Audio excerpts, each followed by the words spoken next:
After an attorney told 19-year-old Wren Ashford to leave the only home she had, she took a sledgehammer to its garage wall and hit steel. The house came from a great-aunt she barely remembered, but a blueprint showed 10 feet of garage that did not exist. Wren broke through the drywall and uncovered an industrial steel door, bolted into concrete, secured by a combination lock the size of a grapefruit. She had no way to open it, and Garland Ashford Vain had just warned her that the inheritance was under challenge. Then Hewitt Langford entered the garage, studied the exposed door, and stopped cold. Odette didn't hide her gold behind this door. The steel room was a decoy, an empty workshop meant to trap anyone searching for the real secret. Her great-aunt had expected someone like Garland long before Wren arrived.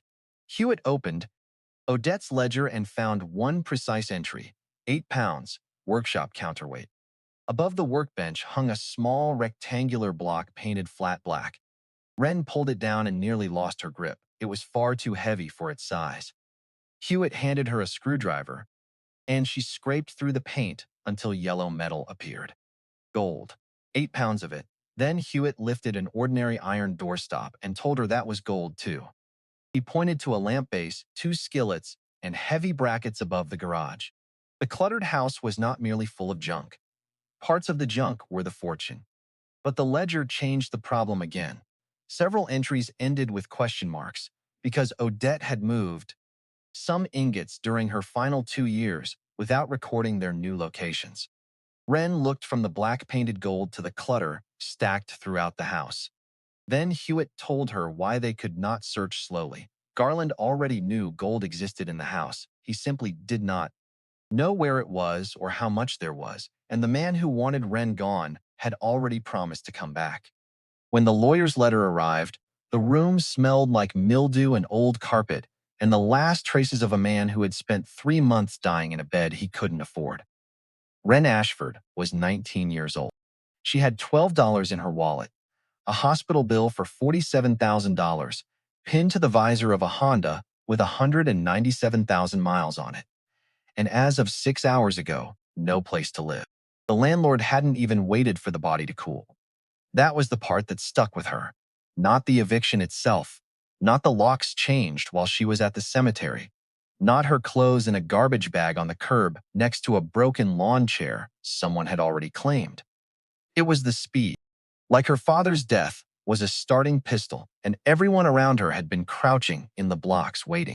She sat in the Honda outside the cemetery in Tacoma, engine off, windows fogged. Her father's grave was 30 feet away through a chain-link fence. Fresh dirt, no headstone. She couldn't afford one. $12 wouldn't buy a headstone. $12 wouldn't buy dinner. $12 and a coupon for expired yogurt, which she'd found in her jacket pocket that morning and almost laughed at. Except laughing felt like something that belonged to a different person in a different life. Her phone buzzed. She didn't look at it. She already knew. 17 missed calls from the hospital billing department. 3 voicemails from a debt collector named Brenda, who sounded like she ate cigarettes for breakfast. 1 text from the landlord. Your stuff is on the curb. Locks changed. Don't come back. Wren stared at the cemetery fence. She hadn't cried in weeks. Not since the funeral. Not since the doctor said the word terminal, like he was reading it off a menu. Not since her father squeezed her hand in that hospital bed, his grip so weak it felt like holding a sparrow, and whispered, I'm sorry, kid. I'm so sorry. I couldn't leave you more. He'd left her $47,000 in debt and a Honda and a stack of bills that arrived faster than she could open them. He'd left her alone, not on purpose. Warren Whitfield had never done anything cruel on purpose in his entire life. He'd carried her on his shoulders at county fairs. He'd taught her to change a tire in a parking lot when she was 14. Standing in the rain, patient as a saint, saying, no, baby, righty-tighty, the other righty. He'd made her pancakes every Sunday morning until the chemo took his appetite, and then he'd sat at the table and watched her eat and smiled like that was enough. She'd never met her mother. Rosalind Ashford had died when Wren was 3. Cancer. Fast and merciless. The kind that shows up like a storm and leaves nothing standing. Her father raised her alone. He carried the name Whitfield. Wren carried her mother's name, Ashford, because her parents had never legally married. Her father had wanted to. Her mother had wanted to keep something of her own. Now, Wren was the only Ashford left, sitting in a dead man's car outside a cemetery she couldn't afford to visit properly. The letter was on the passenger seat. Cream-colored envelope, heavy paper, an embossed seal in the corner. Whitmore and Associates, attorneys at law, Millbrook, Oregon. It had arrived 4 days ago, the same afternoon the landlord served the eviction papers. She'd assumed it was a scam. Then she'd assumed it was a mistake. Then she'd stopped assuming anything at all because opening it meant hoping. And Wren Ashford had run out of hope somewhere between her father's third round of chemo and the day the electricity got shut off. But now she was homeless, and $12 wasn't going to fix that. She picked up the envelope, slid her thumb under the flap, tore it open. Dear Miss Ashford, it is my sad duty to inform you of the passing of your great-aunt, Odette Ellsworth of Millbrook, Oregon, on October 3rd of this year. Mrs. Ellsworth has named you as the sole beneficiary of her estate, including the residential property at 4417 Hollow Ridge Road. The property is free of mortgage and encumbrances. Wren stopped reading. Great Aunt Odette. The name pulled something up from deep in the basement of her memory. She was 6 years old. A driveway somewhere, rain. A woman with silver hair braided down her back, smelling like peppermint and something metallic, kneeling in front of her with fiennes and a smile that trembled at the edges. The woman pressed a small wooden bird into Wren's hand, carved, smooth, warm from the woman's pocket. Keep this, sweetheart. It'll find its way back to me when you need it to. Then her father's hand on her arm. Tight, pulling. Get in the car, Wren. Right now. She hadn't thought about that day in 13 years. Aunt Odette, the one they never talked about. The one her grandmother Lorraine called that woman through lips pressed so tight they went white. The hoarder on the hill, the recluse, the embarrassment. Dead. And she'd left Wren a house. Free of mortgage. Wren read that line 3 times. Then she started her car. The drive took 8 hours. She stopped once for gas, once for a bathroom. She didn't sleep. She didn't eat. She drank truck stop coffee that tasted like burnt cardboard mixed with regret and listened to a country station that faded in and out somewhere past Longview. The rain never let up. It had been raining for 6 days straight, like the sky had sprung a leak, and nobody had filed a work order. By the time she crossed into Oregon, it was past midnight. She had $4 left after gas. Her GPS lost signal twice. She followed the letter's directions like a treasure map written by someone who didn't trust technology. Off Highway 30, left onto Old Mill Road, right onto Hollow Ridge. The road narrowed, then narrowed again. Pavement gave way to gravel. Gravel gave way to mud. Pine branches scraped the sides of the Honda like fingernails on a chalkboard, and her headlights caught nothing but rain and darkness, and the occasional flash of a deer's eyes in the underbrush. She was about to turn around. Then she saw the mailbox. Rusted, leaning sideways like a drunk, faded reflective numbers, spelling out 4417. She turned in. The driveway climbed, steep and rutted and slick with mud. Her tires spun. She downshifted. The Honda groaned. She almost got stuck twice, the back end fishtailing in the muck, and she whispered, "Come on, come on, come on," like the car was a horse that needed encouragement. At the top, the trees broke open into a clearing. She saw the house. She stopped the car. It wasn't a house, not really. It was a 1970s split-level nightmare. Brown paint peeling off in long curled strips like sunburned skin. A roof that sagged in the middle like an old mattress someone had given up on. Gutters overflowing with a decade of dead pine needles. Windows dark. One shutter hanging by a single hinge, banging in the wind with a rhythm that sounded almost deliberate, almost like knocking. And there was a figure standing on the porch. Pren's hand froze on the gear shift. A man. Old, tall. Wearing a heavy wool coat and holding a lantern. Not a flashlight. A lantern, the kind you'd see in a painting of a lighthouse keeper, casting a warm orange circle that made the rain glow where it fell through the light. He didn't move. He just stood there, watching her car, waiting. Wren's brain told her to reverse, back down the driveway, drive until the gas ran out, and then walk. Every survival instinct she had was screaming, and she'd gotten good at listening to those instincts over the last 6 months, because they were the only things that hadn't lied to her. Then the man raised his free hand and waved, slow, calm, almost gentle, like he was waving to someone he'd been expecting for a very long time. Wren rolled down her window an inch. "Miss Ashford," the man called out. His voice carried through the rain, gravel, and warmth mixed together. "I've been waiting for you." Wren didn't answer. The man took a step forward into the full circle of the lantern light. He was in his early 70s.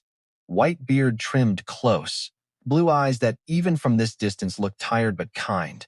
The kind of tired that comes from keeping something heavy for too long. He held up a key. "She said you'd come tonight," he said. "She said, Hewitt, that girl, is going to show up in the middle of a storm looking like she hasn't slept in a week. You be there." Wren swallowed hard. "Who?" "Your Aunt Odette. Come on out of the rain, sweetheart. You must be exhausted." Wren didn't move, because none of this made sense. A dead aunt she'd met once. A house that looked like it was held together by stubbornness and gravity. An old man with a lantern who knew her name. Except there was a dog, a big golden retriever sitting next to the man on the porch. Old, muzzle gone white, chest broad, tail thumped slow against the porch boards like a metronome set to the speed of patience. The dog was watching her with soft brown eyes, and those eyes were the first thing in 6 weeks that didn't look like they wanted something from her. Wren opened the car door. She stepped into the mud. "I'm Hewitt," the man said. "Hewitt Langford. I live down the road about a mile. Your aunt and I were friends for a long time. This here is Copper." The dog stood up on stiff legs, walked to the edge of the porch, sniffed the air. Then he came down the steps. Slow, painful, old bones protesting every movement. He walked straight to Wren and put his head against her leg. Wren stared down at him. The rain was soaking through her jacket. The mud was over the tops of her sneakers. She was cold and tired and broke and homeless and 19 years old and completely alone in the world. And this dog, this old golden retriever she had never met, pressed his warm head into her thigh and just stood there, like he'd been waiting too. Like waiting was what he did. Something in Wren's chest cracked open, not broke. Cracked, like ice on a river in March, the kind of crack that means the thaw is coming, whether you're ready or not. She dropped to her knees in the mud, right there in the driveway, rain soaking through her jeans. She wrapped her arms around Copper's neck and pressed her face into his wet golden fur, and for the first time in 6 weeks, she cried. Not pretty crying, not movie crying, the ugly kind, the kind that comes up from somewhere below your stomach and makes your whole body shake like you're being turned inside out. Hewitt didn't say anything. He just stood on the porch with his lantern, keeping the light steady, giving her the only gift that mattered in that moment, which was not looking away. Finally, Wren wiped her face on her sleeve and stood up. Her knees were caked with mud. Her eyes were swollen. She looked like exactly what she was, a girl who had lost everything and driven 8 hours through the rain on $4. And a prayer she didn't even believe in.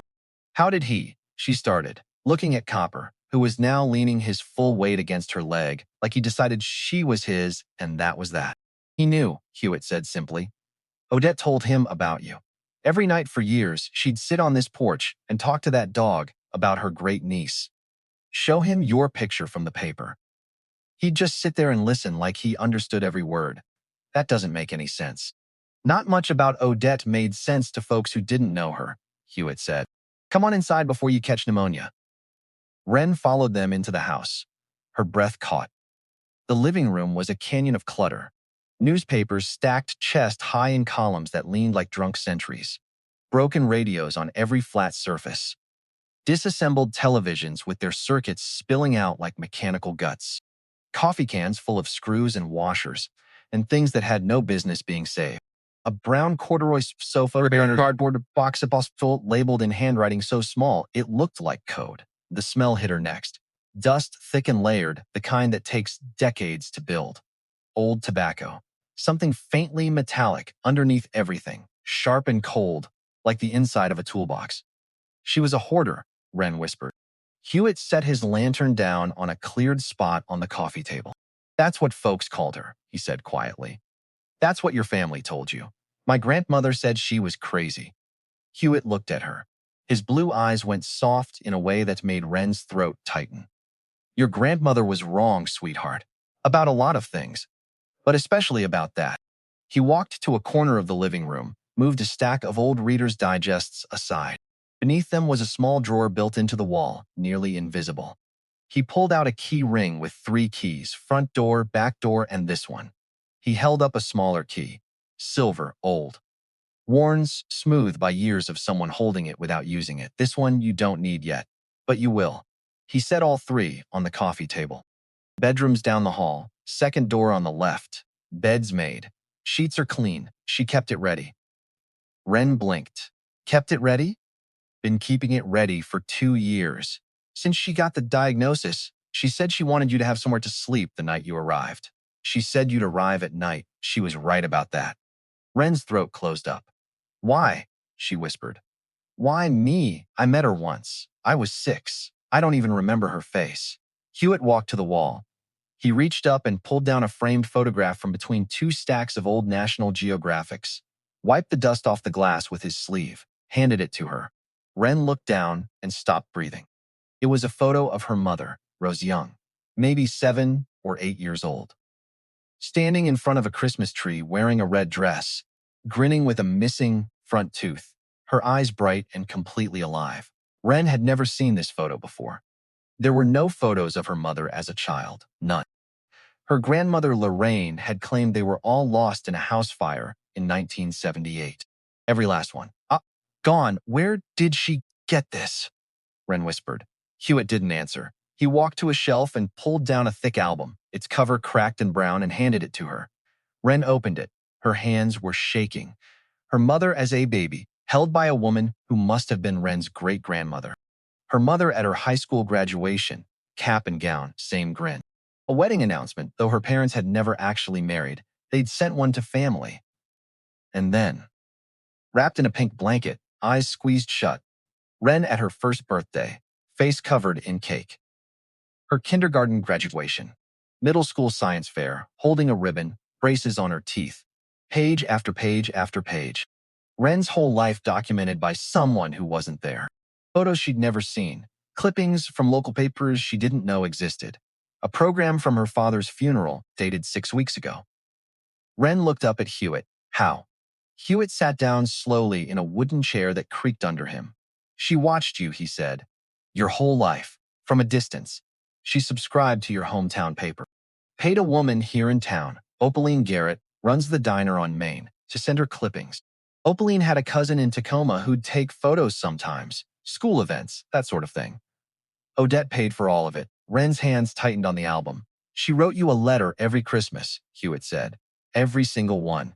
I never got any letters. She never sent them. Kept them all. Upstairs, in a drawer, tied with ribbon.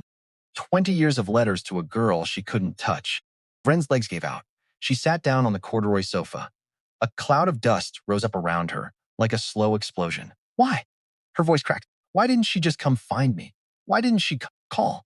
Why didn't she send even one? Hewitt sat across from her. Copper walked over and laid down at Wren's feet, resting his chin on her shoe. Because she was afraid, Hewitt said. Afraid of what? That's a longer story than tonight has room for. But I promise you this, sweetheart. She loved your mama. And whatever your family told you about her was a lie.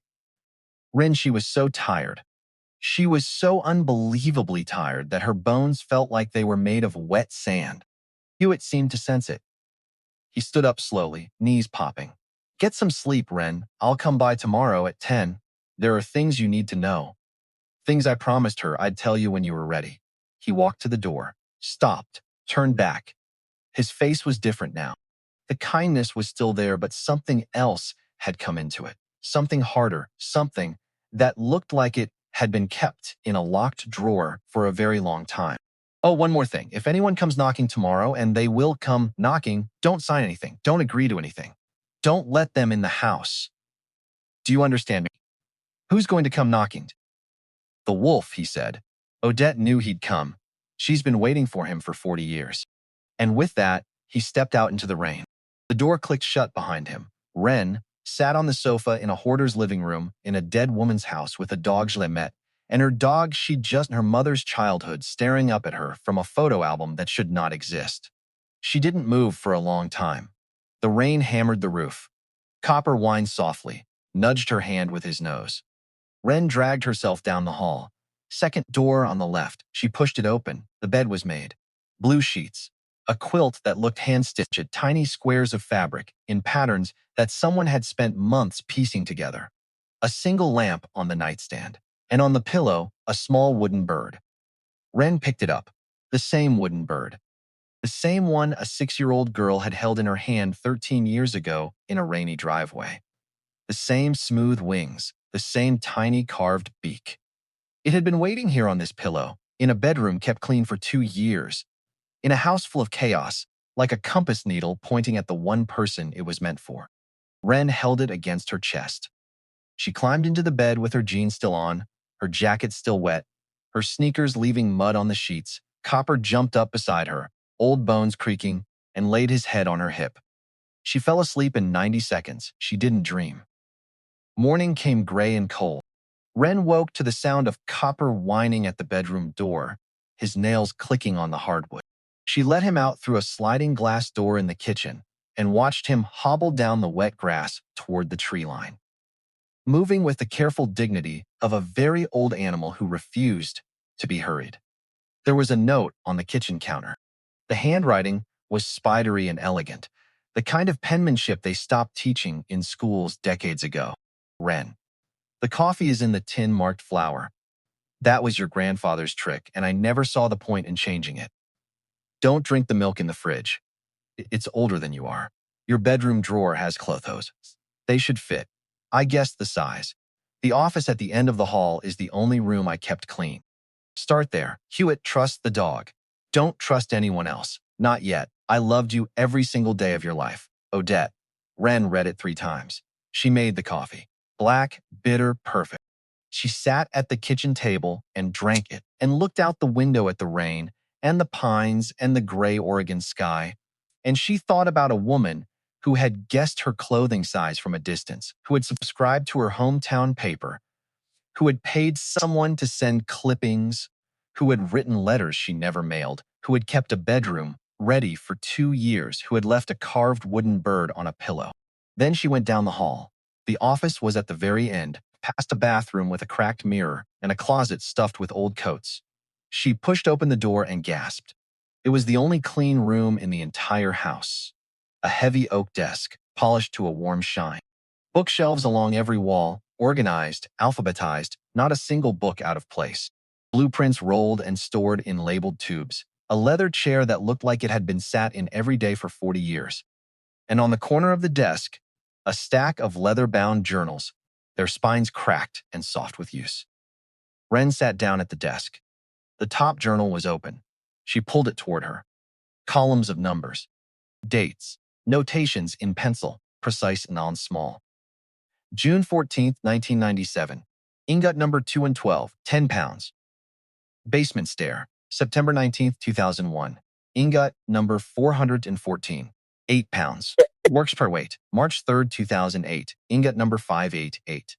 6 pounds. Kitchen bracket north wall. Wren didn't understand what she was reading. She flipped to the back. A folded piece of drafting paper was tucked into the inside cover. Creased and refolded so many times the folds had gone soft. She spread it across the desk. A blueprint of the house, but modified heavily in red ink. Measurements scratched out and rewritten. Walls added that weren't on the original plan. Her eyes traveled to the attached garage. The original plan showed it as 24 feet deep. Odette's red ink showed 14. 10 feet of space, just gone. Blocked off, walled up, erased from the blueprint like it had never existed. Wren's heart did something strange. It didn't speed up, it slowed down. Like her body was telling her to be very, very careful about what she did next. She stood up, walked to the office, down the stairs to the lower level, through the fire door into the garage. Pitch black. She found the light switch. Fluorescent bulbs buzzed to life, one of them flickering. The garage was massive. A steel workbench bolted to the concrete floor, scarred with burns and gouges. Drill presses. Coffee cans full of screws. Pegboards hung with tools that hadn't been touched in years. And a back wall. Just drywall. unpainted, dusty, completely unremarkable. Wren walked from the interior door to the back wall, heel to toe, 14 steps. She walked outside around the side of the house and paced the exterior wall. 24 steps. She stood there in the mud, rain misting her hair, and the math settled into her chest like a stone. 10 feet. A room that didn't exist. A space that someone had gone to considerable trouble to hide. Wren ran back inside, grabbed a sledgehammer off the workbench. It was heavy, the kind of tool that meant business, and she stood in front of that unremarkable drywall with her hands wrapped around the handle and her heart beating in her throat. Then she heard the front door open upstairs. Footsteps. Not Hewitt's heavy boots, something lighter. Smother. Polished shoes on hardwood. A man's voice called down, "Miss Ashford, are you home?" Wren's blood turned to ice water. She set the sledgehammer down slowly, walked to the stairs, climbed them, stepped into the living room. A man was standing by the front door. 50s. Expensive coat, charcoal wool, the kind of coat that costs more than Wren's car. Silver hair combed back from a forehead that was too smooth, too even, like he'd practiced looking trustworthy in a mirror until he got it right. A leather briefcase in one hand. A smile on his face that stopped at his cheekbones and never once touched his eyes. Copper was standing between Wren and the man. The fur along Copper's spine was raised in a stiff ridge. The old dog's lips were pulled back. A low growl rolled out of his chest, steady and certain, the growl of an animal who had been told about this man. The man saw Wren. His smile widened. "Miss Ashford." "My name is Garland Ashford, Vain. I'm an attorney. I represent the true legal heir to this property." He set his briefcase down on top of the album, right on top of it, right on top of Wren's mother's photographs. "I'm afraid there's been a misunderstanding. You've been named in a will that's currently under legal challenge. I'd encourage you to vacate the premises with 30 days to avoid any unpleasantness." His voice was smooth as oiled wood, every word perfectly weighted. The kind of voice that sounded reasonable until you realized it was telling you to abandon the only thing you had left in the world. Wren couldn't move. She looked at his briefcase sitting on her mother's face. She looked at his shoes, polished to a mirror shine, standing on a floor that Odette had walked for 40 years. She looked at Copper, growling, old and stiff and arthritic and utterly unafraid. And she looked at the man's eyes. And in those eyes, just for a moment, she saw something she recognized. Not anger, not confidence. Hunger. The kind of hunger that has nothing to do with food. The kind that looks at someone else's life and calculates how to take it apart. "Get out of my house." The words came out of her mouth before her brain approved them. They came out steady and flat and quiet, and they surprised her almost as much as they surprised him. Garland's smile flickered, just for a half second, like a bulb about to blow. "Miss Ashford, I don't think you understand what you're dealing with here." "No." Wren took a step forward. Copper stepped with her. "I don't think you understand what you're dealing with here." Garland's eyes dropped to the dog, back to Wren. He studied her. She could feel him recalculating, adjusting, filing this moment away in whatever cold ledger he kept inside his skull. "I'll come back tomorrow with the paperwork. You'll want to sign it." He picked up his briefcase, walked to the door, stopped, turned back. His eyes swept across the living room, across the stacks of newspapers and broken radios and coffee cans and boxes. And for just a moment, Wren saw it again. That hunger. He was looking at this room the way a man looks at a map, when he already knows where the treasure is buried. "See you tomorrow, Miss Ashford." And he was gone. Wren stood in the living room for a long time. Copper finally stopped growling. He walked over and pressed his head against her leg. She looked down at him, then at the front door, then toward the stairs that led down to the garage. She went back down. She picked up the sledgehammer. Her hands weren't shaking anymore. Her hands felt like they belonged to someone older, someone who had made a decision and was done being afraid of it. "Aunt Odette," she said out loud, to an empty garage, to a woman who had been dead 3 weeks and had loved her every single day. "I trust you." She swung. The sledgehammer hit the drywall with a sound like a gunshot. White dust exploded into the cold garage air. She swung again. Again. On the third swing, the drywall cracked open wide. Wren staggered back, coughing, white powder in her hair, in her eyelashes. She rubbed her face on her sleeve. blinked hard, looked at what she'd done, a hole the size of a dinner plate. She stepped closer. There were no wooden studs behind the wall, no pink insulation, no wiring. There was metal, steel, cold and gray and solid, stretching beyond the edges of the hole in every direction. Wren reached her hand through the ragged opening. Her fingers brushed against something smooth, something enormous, something that had been sitting behind this wall in perfect darkness for decades, waiting. She pulled her hand back. She grabbed the sledgehammer and swung harder, faster. Chunks of gypsum board rained down. Her shoulders burned, her palms bled. She didn't stop. An hour passed. Then, too, by the time the false wall came down in a heap of pulverized chalk, Wren was drenched in sweat, her arms trembling, her chest heaving. She stepped back, a steel door, not a regular door. Industrial. The kind of door you'd find on a commercial walk-in freezer, bolted straight into the concrete foundation. Heavy welded hinges, a thick steel latch, and a combination padlock the size of a grapefruit. No handle, no keyhole, just the lock. Wren reached out and touched the steel. It was so cold it burned her fingertips. She pulled her hand back. She had no idea what the combination was. She had no bolt cutter that could touch that lock. She had no money to hire someone. And she had 30 days before Garland came back with lawyers and paperwork, and that smile that never reached his eyes. Wren sat down on the concrete floor. She dropped her head into her hands. Copper padded over, laid down beside her, put his big golden head on her knee. "I don't know what to do, buddy," she whispered. Copper sighed. His tail thumped once, and that's when she heard footsteps upstairs. Boots on hardwood, heavy, this time's. Familiar. Wren, Hewitt's voice, just Hewitt. She let out a breath, so shaky it hurt. Down here. His boots on the stairs, the heavy fire door. He stepped into the garage, saw the demolished wall, the sledgehammer, the white dust everywhere, and then the steel door. He stopped walking. He stood there for a full 10 seconds. Then he let out a low whistle. "Well, you didn't waste any time." "It's locked," Wren said. "I see that. I can't get it open." "I imagine not." She stood up. "Hewitt, a man came here this morning. Garland Ashford Vain. He said he's an attorney. He said I have 30 days to leave." Hewitt's face changed. The kindness didn't leave, but something else came into it. Something that had been kept in reserve for exactly this moment. Something hard and patient and very, very old. "So he came," Hewitt said, almost to himself, like he was checking an item off a list that had been written a long time ago. "You knew he was coming?" Odette knew he was coming. "How?" Hewitt walked past her to the steel door. He put his hand flat against it and closed his eyes. For a moment, in the fluorescent light, with the white dust still drifting through the air, he looked like he was saying goodbye to something. Then he opened his eyes and turned around. "Sweetheart." Odette didn't hide her gold behind this door. Wren felt her stomach drop.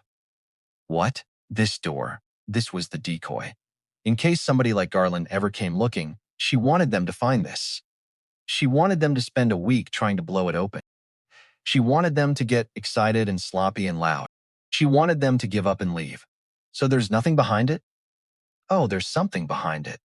She had a workshop back there, where she did the melting, the pouring, the molding. She emptied it out years ago. She left it locked because she wanted anyone snooping to believe they'd found her secret. Wren stared at him. Her brain was trying to catch up and failing. Then where is it? Hewitt walked over to the workbench, laid his weathered hand on the scarred steel top. "Where did you say you found her ledger?" "In her office. Upstairs. Bring it down." Wren ran. She came back with the top journal. Hewitt took it gently, flipped through the pages with a care that said he'd held this book before. He stopped at a page, pointed to a single line. September 19th, 2001. Ingot number 414. 8 pounds. Workshop counterweight. "Look up," he said. Wren looked up. Above the workbench, a massive industrial drill press was bolted to the ceiling joists, rigged with a heavy steel cable and a rusted pulley. Attached to the pulley, hanging like a pendulum, was a rectangular block of metal, painted flat black, the size of a paperback book. Wren's breath stopped. "Get it down, sweetheart." She walked over, reached up, grabbed the block with both hands. It was small enough to hold, but when she tried to lift it, her arms jerked downward. Dense. Impossibly heavy. Denser than anything that size had any right to be. Her whole shoulder pulled with the weight, and she staggered backward, set it on the workbench with a thud that rattled every coffee can on the pegboard. 8 pounds, Hewitt said. She looked at him. He held out a flathead screwdriver. Go ahead. Wren took it. She jammed the tip into the thick black paint, dragged it hard across the surface. The paint peeled away in a long curled strip, and underneath, the metal caught the fluorescent light. It didn't shine like steel. It didn't flake like rust. It glowed. Rich, soft, impossibly warm, yellow gold. Wren's hands went still. She set down the screwdriver. She picked up the block and held it in both hands and pressed it against her chest like it was something alive. Her knees buckled. She sat down on the concrete floor, cradling 8 pounds of pure gold, and she started laughing. Not happy laughing. The breathless, broken kind that sounds like crying but isn't. The kind that comes when your brain can't process what your hands are telling it. Tears ran down her face while she laughed, and Copper came over and licked her cheek, and Wren sat there on that filthy concrete floor with gold against her heart and a dog's tongue on her face, and she laughed until her ribs hurt. Hewitt was crying too, tears running down into his white beard. He wasn't wiping them away. She did it, he said. She really did it. She kept it safe. When Wren could breathe again, she looked up at him. How much is in this house? Hewitt walked over to a heavy iron doorstop wedged under the side door, picked it up, hefted it in his palm, handed it to her. That's about 6 pounds. Wren stared at it. That's gold? That's gold. He pointed to a cast iron lamp base on a shelf. That one too. He pointed to a stack of skillets in a cardboard box. 2 of those 3. He pointed to a set of thick brackets bolted to the ceiling joists. Those, not the ones by the door, the ones over here. Wren's mouth was open. She was looking around the garage, then through the doorway, up the stairs, at the mountain of junk filling the living room. The newspapers, the radios, the coffee cans, the boxes. Only the junk wasn't junk, not all of it. Hewitt watched her face as the understanding hit. But Wren, he waited until she looked at him. Some of the entries in that ledger have question marks next to them. Last 2 years of her life, Odette moved some of the ingots. New locations. She didn't write the new spots down. She told me once, Hewitt, that girl is going to have to think. I don't want anyone finding everything just by reading a book. So some of them are lost? Not lost. Hidden again. By a woman who spent 40 years hiding things from people who wanted to take them. Wren looked at the ledger, at the painted block of gold on the workbench, at the doorstops and lamp bases and skillets that were not what they appeared to be. And she felt something she hadn't felt in so long she almost didn't recognize it. Purpose, but sweetheart, Hewitt said, and his voice dropped. His blue eyes went sharp. That man, Garland, he knows gold exists in this house. He doesn't know where, he doesn't know how much. But he knows, and he is coming back. Wren stood up. She wiped her face. She looked at the sledgehammer. She looked at Copper. She looked at Hewitt Langford, 71 years old, who had kept a dead woman's secret and a living woman's bedroom ready and a golden retriever's hope alive, for longer than Wren had been on this earth. Then we move fast, she said. Hewitt nodded. First thing, you take this one, just this one bar. He pointed to the 8-pounder. Drive into town. There's a pawn shop on Main Street, Nolan Trask. He's not a good man, but he's the only game this side of Portland. He'll pay you low. 60%, maybe. Take the cash. Buy groceries, pay the utilities, and then we come back and we start looking. Every doorstop, every lamp base, every skillet. Odette left us a map. He tapped the ledger. Every ingot she ever made is in this book. Somewhere. Wren nodded. But Wren, don't tell Nolan anything. Not where you're from, not what house, nothing. Why? Because in a town this small, you never know who's listening, and you never know who's already been paid to listen. An hour later, Wren was in her Honda. The gold bar was on the passenger seat, wrapped in a dish towel from Odette's kitchen. She'd showered. Found clothes in the bedroom dresser. Jeans that fit. A dark green sweater that smelled faintly of lavender. Boots by the door that were only half a size too big. Odette had guessed the size 2 years ago. She'd guessed right. The pawn shop was on Main Street. Trask's Pawn and Loan. The neon sign buzzed with a dying, erratic flicker. Wren parked, sat for a full minute, then walked in. The man behind the plexiglass counter didn't look up. He was watching a small TV mounted on the wall, feet up on a stool. Thick gray mustache, stained flannel shirt, the kind of man who looked like he'd been sitting in that exact spot since 1987 and planned to die there. Wren walked to the counter, set the canvas bag down, pulled the dish towel away. The gold caught the fluorescent light and threw it back in a warm yellow glow that made the entire shop look different, like someone had turned on a lamp in a room that had been dark for years. Nolan Trask turned his head slowly. His feet came off the stool. He picked up the remote and muted the TV. He looked at the gold for a long time. Then he looked at Wren with the slow, careful appraisal of a man who was doing math in his head and not sharing the results. "Well now, where'd you get that, honey?"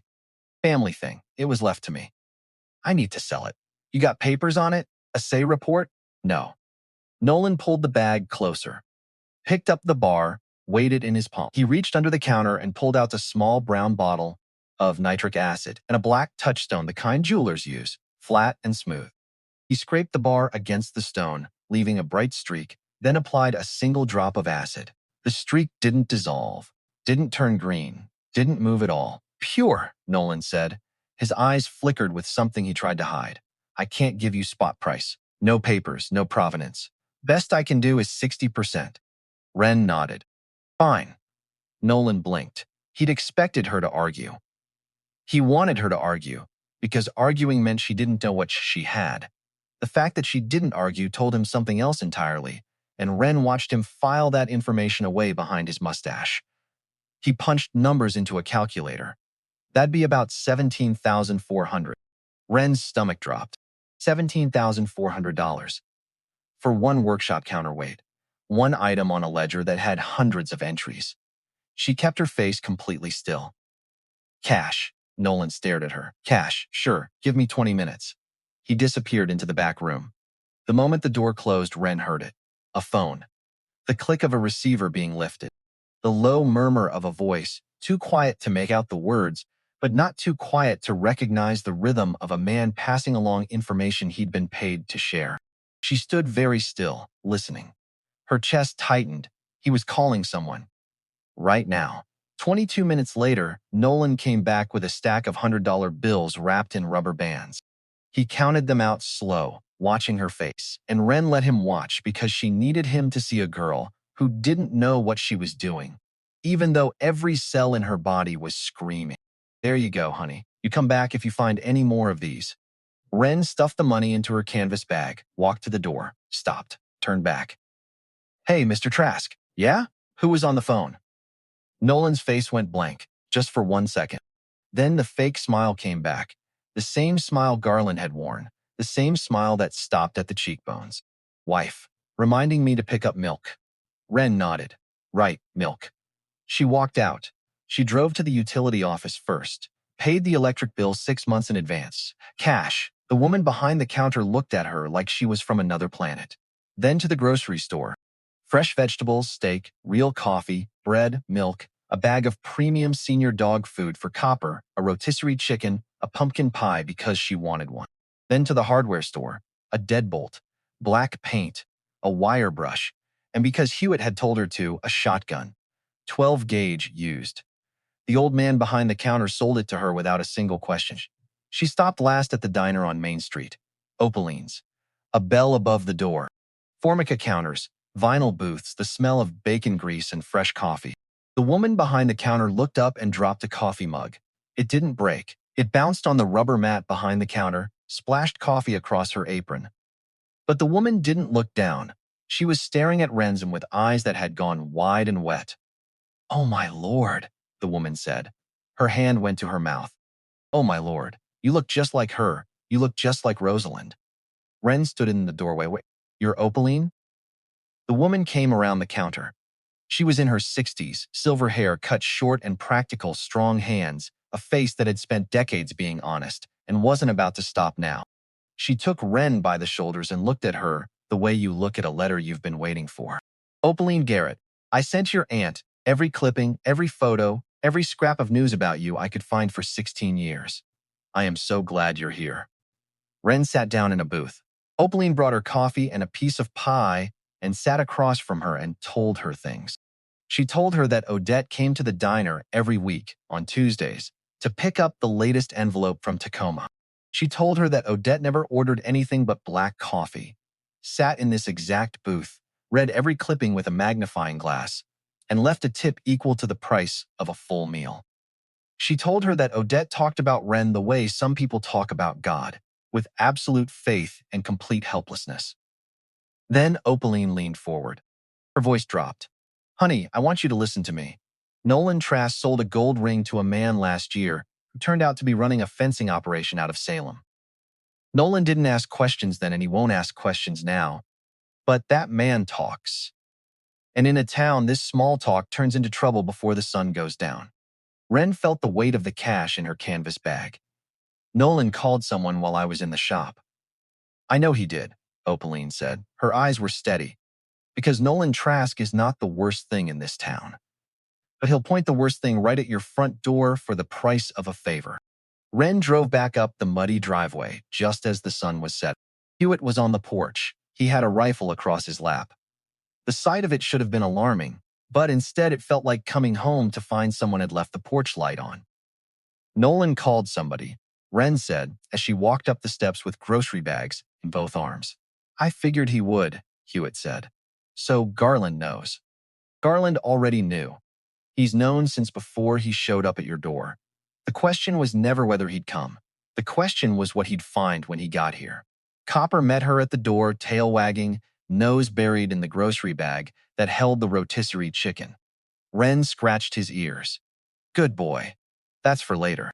Inside, Hewitt was already at the kitchen table, the ledger open in front of him, a yellow legal pad beside it covered in numbers. What are you doing? Making a list. Every single ingot in this house. Where she put them. What they weigh. What's confirmed, what's got a question mark. Wren set the groceries down, sat across from him. Hewitt, how much? How much is in this house? He kept writing for a moment. Then he set down his pen, looked at her for a long time, pushed the legal pad across the table. Wren looked at the number, the running total. He was still adding, still cross-referencing entries, but even the partial sum was a number that made the room tilt sideways. It was more money than her father had ever made in his entire life.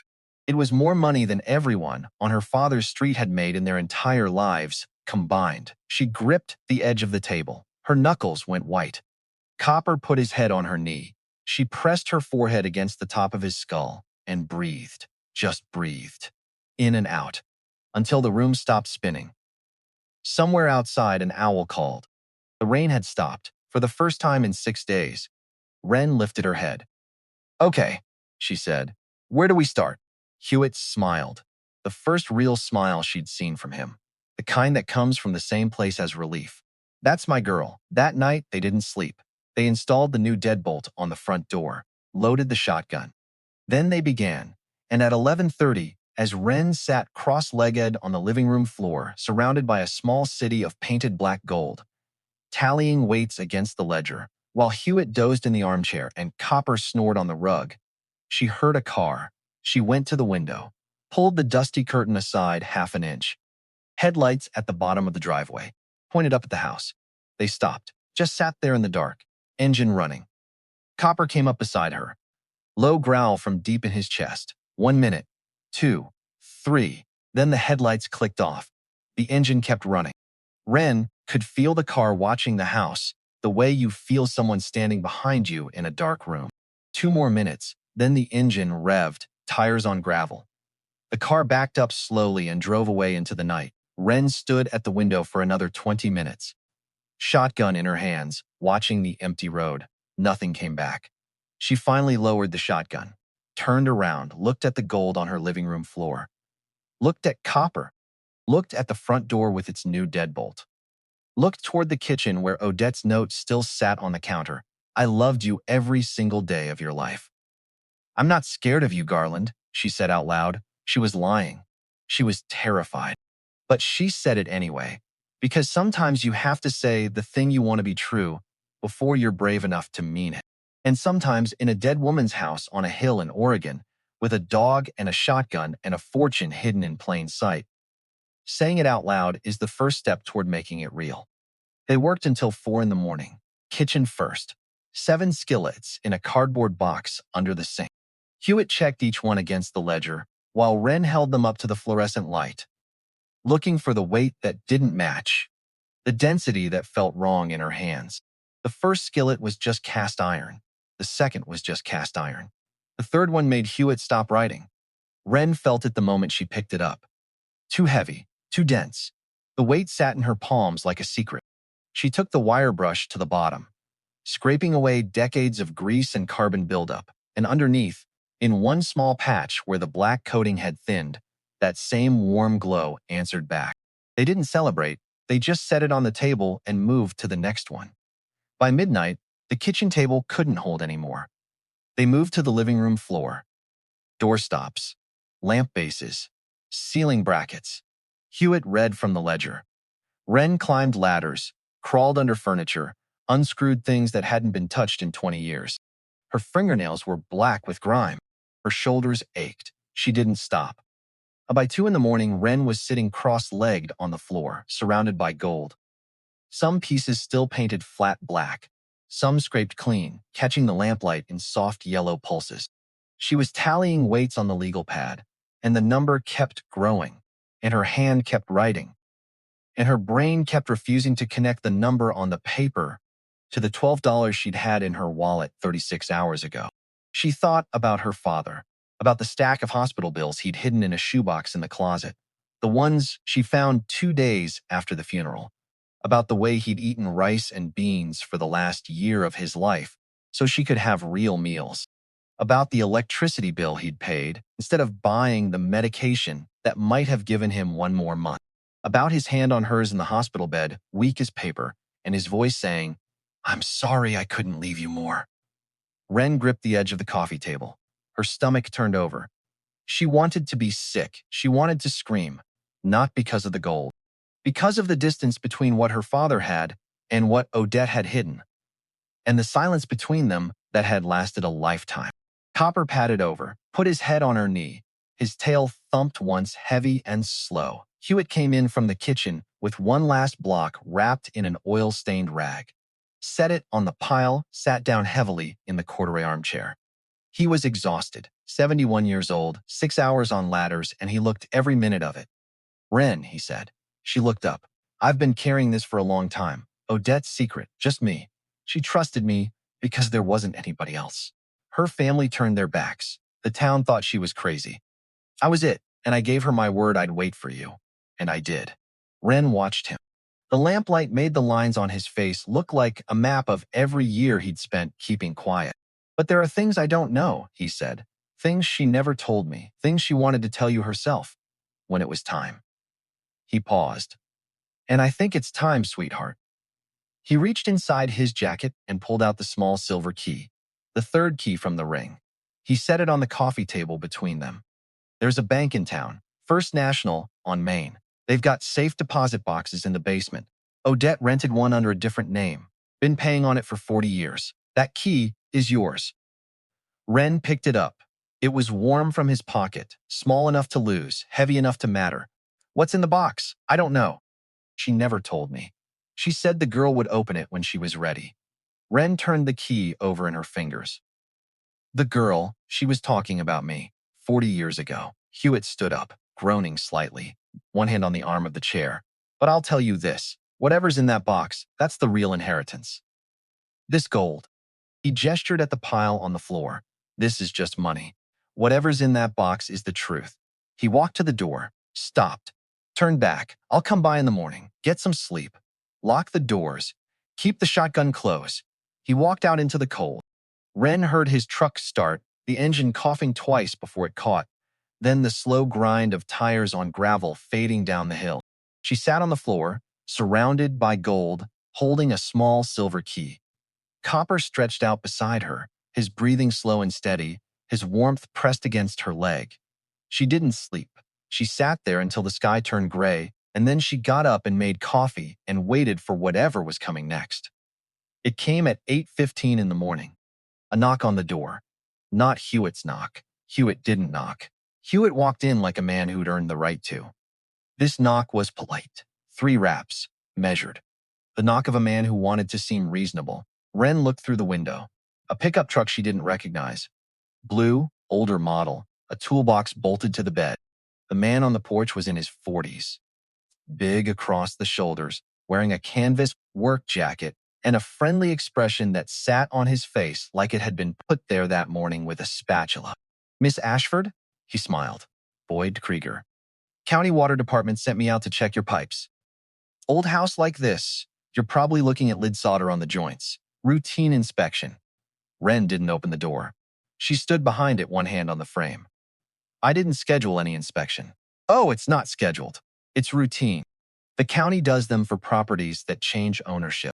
Just need about 10 minutes inside, check the main line, look at the joints under the kitchen sink. Standard stuff." Copper was standing beside her.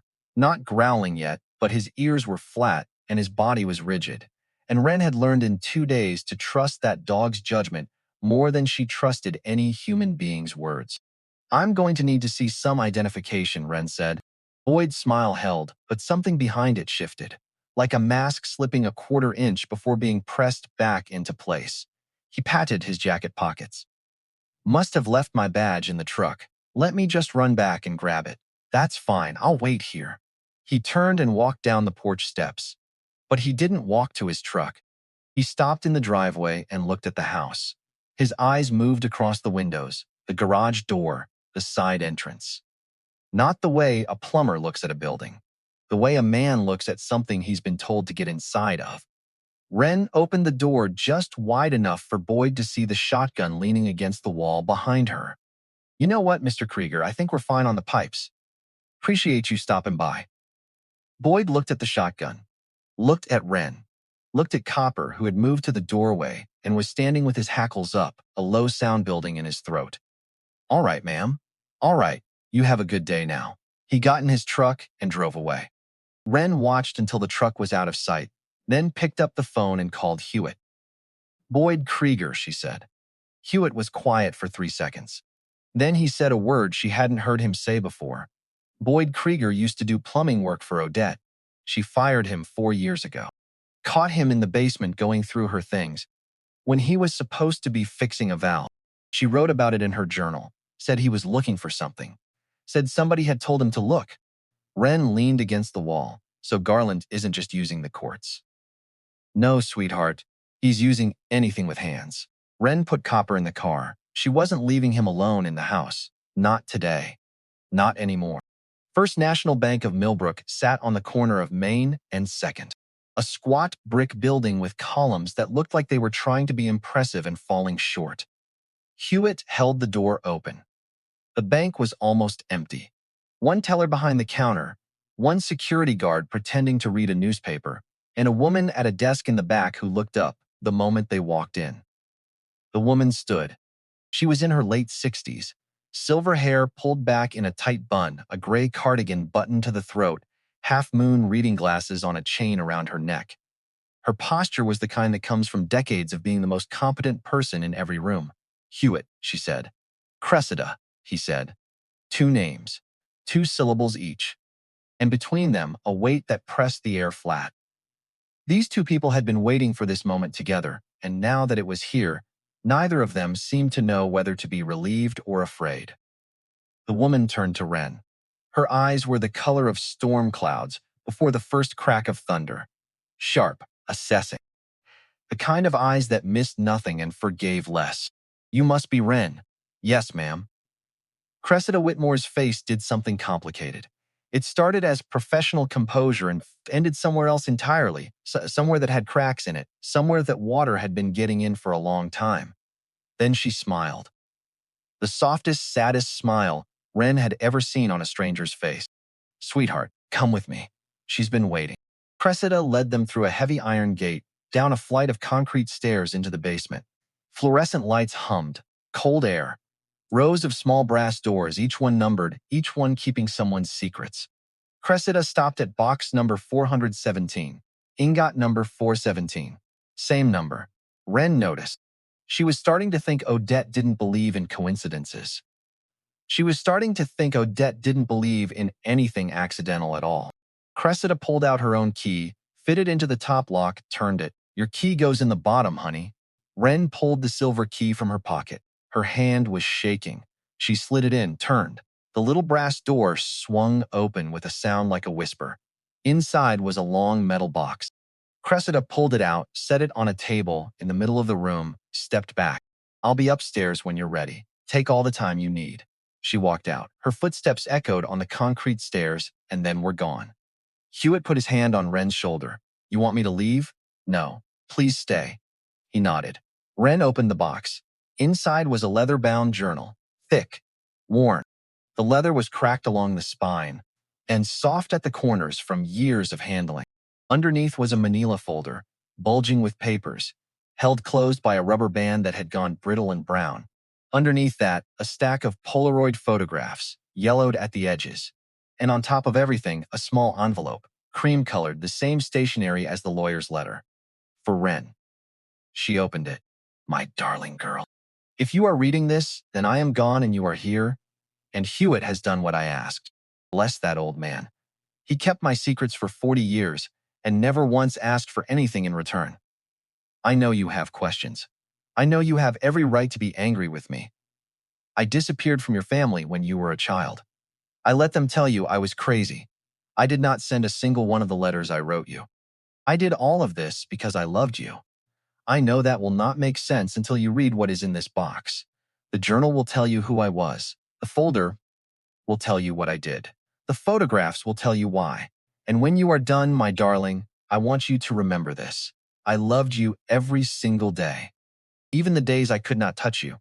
Even the days I stood in the back of the crowd at your father's funeral and left before anyone could see me and drove home and wept because I could not hold you. I loved you. I love you now, Aunt Odette." Wren set the letter down. Her face was wet. She hadn't even felt herself start crying. And she didn't wipe the tears away because wiping them felt like it would break something. Like acknowledging them would make her stop reading. And she couldn't stop reading. Hewitt handed her a handkerchief. She used it without looking at him. She picked up the journal, opened it to the first page. The handwriting was younger here. The ink faded to a pale blue. The letters rounder, less careful, written by a woman who hadn't yet learned to be invisible. October 12, 1985. First entry. My name is Odette Grace Ellsworth. I am 42 years old. 3 nights ago, my husband Emmett Vain tried to kill me. Wren's mouth went dry. He had been drinking every night for 18 years, but that night was different. That night he brought a length of clothesline into the bedroom. He stood in the doorway and he looked at me, and he said he was going to make it look like I had done it to myself. He said no one would question it. He said everyone in town already knew what I was. A quiet woman. A strange woman. The kind of woman who would do a thing like that. Wren's fingers tightened on the journal until the leather creased. I got the rope away from him. I do not know how. I hit him with a lamp. I ran out of the house in my nightgown. I ran down the street in the dark until my feet were bleeding, and I could not feel them anymore. And I reached the gas station on Route 7, and I locked myself in the bathroom, and I camped for. And I sat on the floor, and I shook for 2 hours. I should have run 2 years before that. I knew it. In 1983, he broke a rib during an argument about dinner. The rib punctured my uterus. I had emergency surgery at Sacred Heart Regional Medical Center in Portland. Dr. Everett Grayson performed the operation. He signed the papers. I lost the ability to have children that night. I lost it on a Tuesday because my husband did not like the way I cooked pot roast.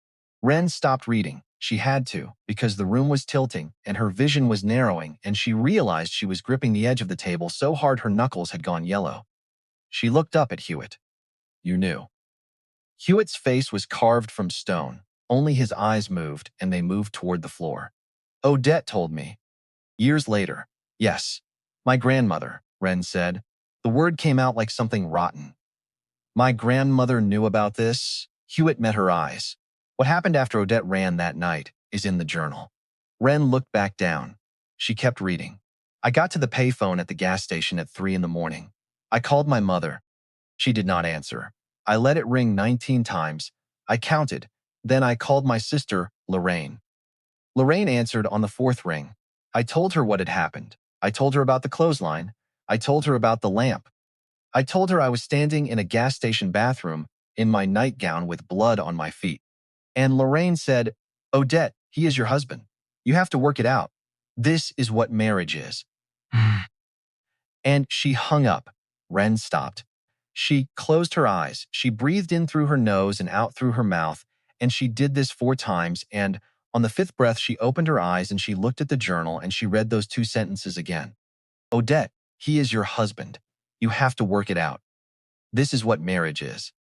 Her grandmother, sweet Grandma Lorraine, who had died in a nursing home when Wren was 16, who had made her hot chocolate with extra marshmallows, who had called her pumpkin, who had sat in a rocking chair on Sunday afternoons and told Wren stories about the old days, about family, about loyalty, about doing the right thing. That woman had told her sister to go back to a man who brought a clothesline into the bedroom.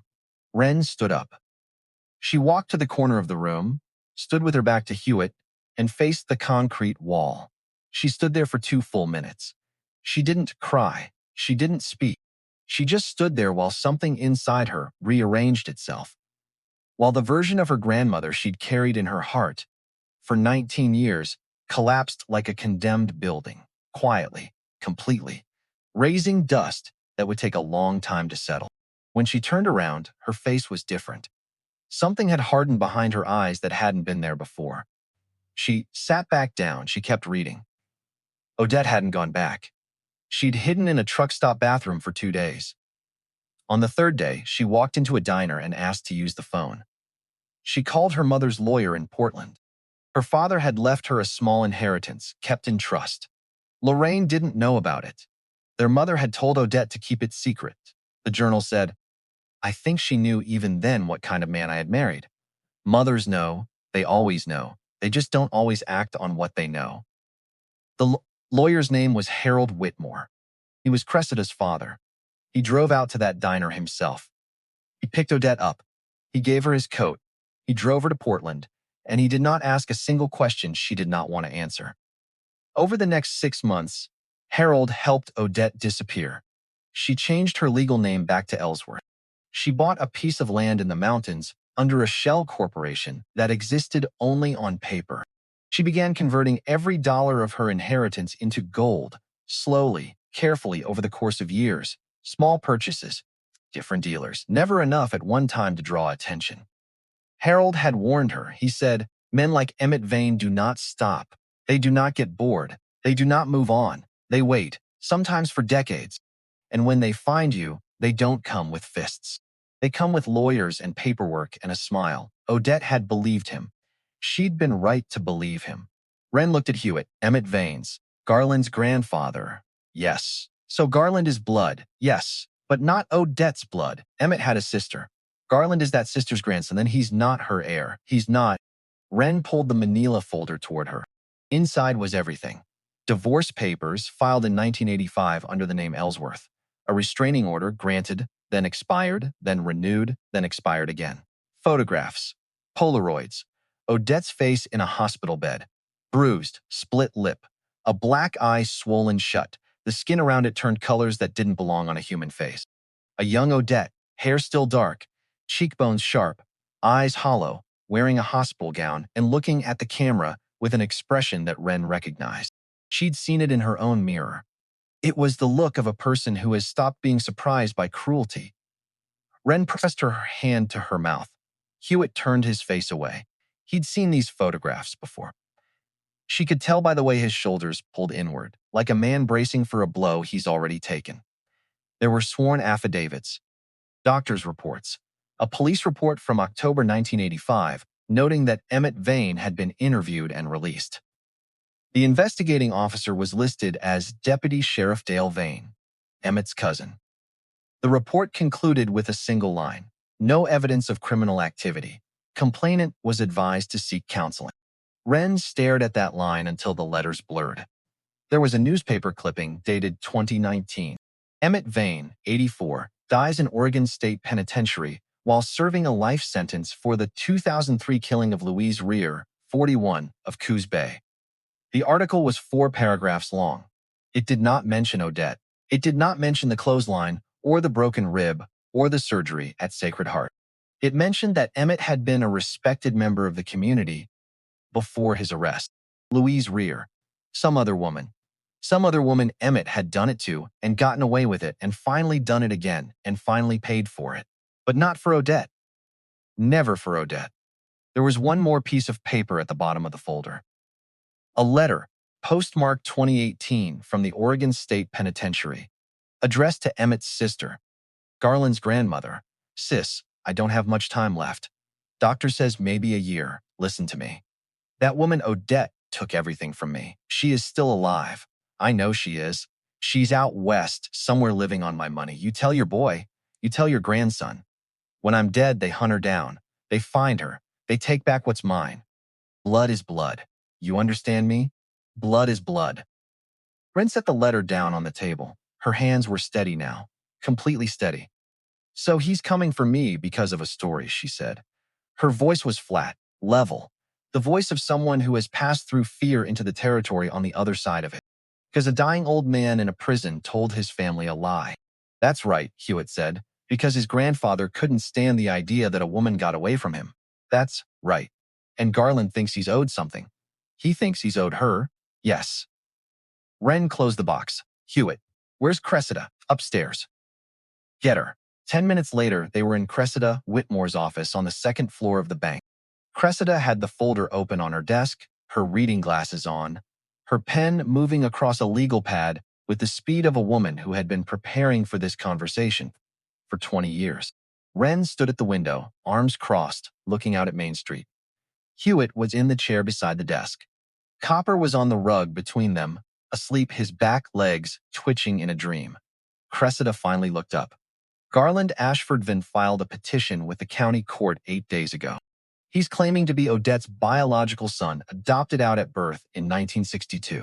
He's produced a birth certificate, almost certainly forged, and an adoption record from a Portland agency that stopped operating in 1978.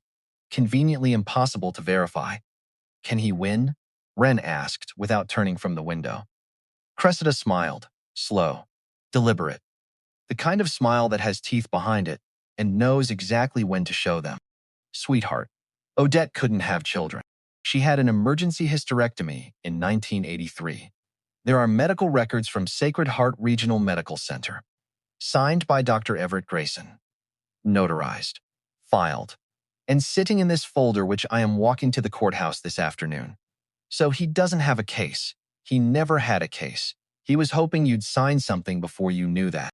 Wren turned from the window. She sat down slowly. The weight of it settled over her like a blanket made of iron. He was just trying to scare a 19-year-old girl into giving him a house. Yes. Wren looked at Hewitt. Hewitt was watching her, waiting. She turned back to Cressida. There's more, isn't there? Cressida's eyes flickered. She pulled a second folder from her desk drawer. This one was thicker, older, held together with binder clips and organized with colored tabs. The county sheriff is a friend of mine, Cressida, she said. Garland has done this before, twice that we know of. Older women, widows, isolated, no family, no one paying attention. He's a very careful predator. He shows up with paperwork and a smile, and he gets them to sign quitclaim deeds. He liquidates their assets and disappears. He's been under investigation in 3 states, but no one has ever charged him. Because the women he targets are ashamed, or they don't have anyone in their corner, or they die before it gets to court.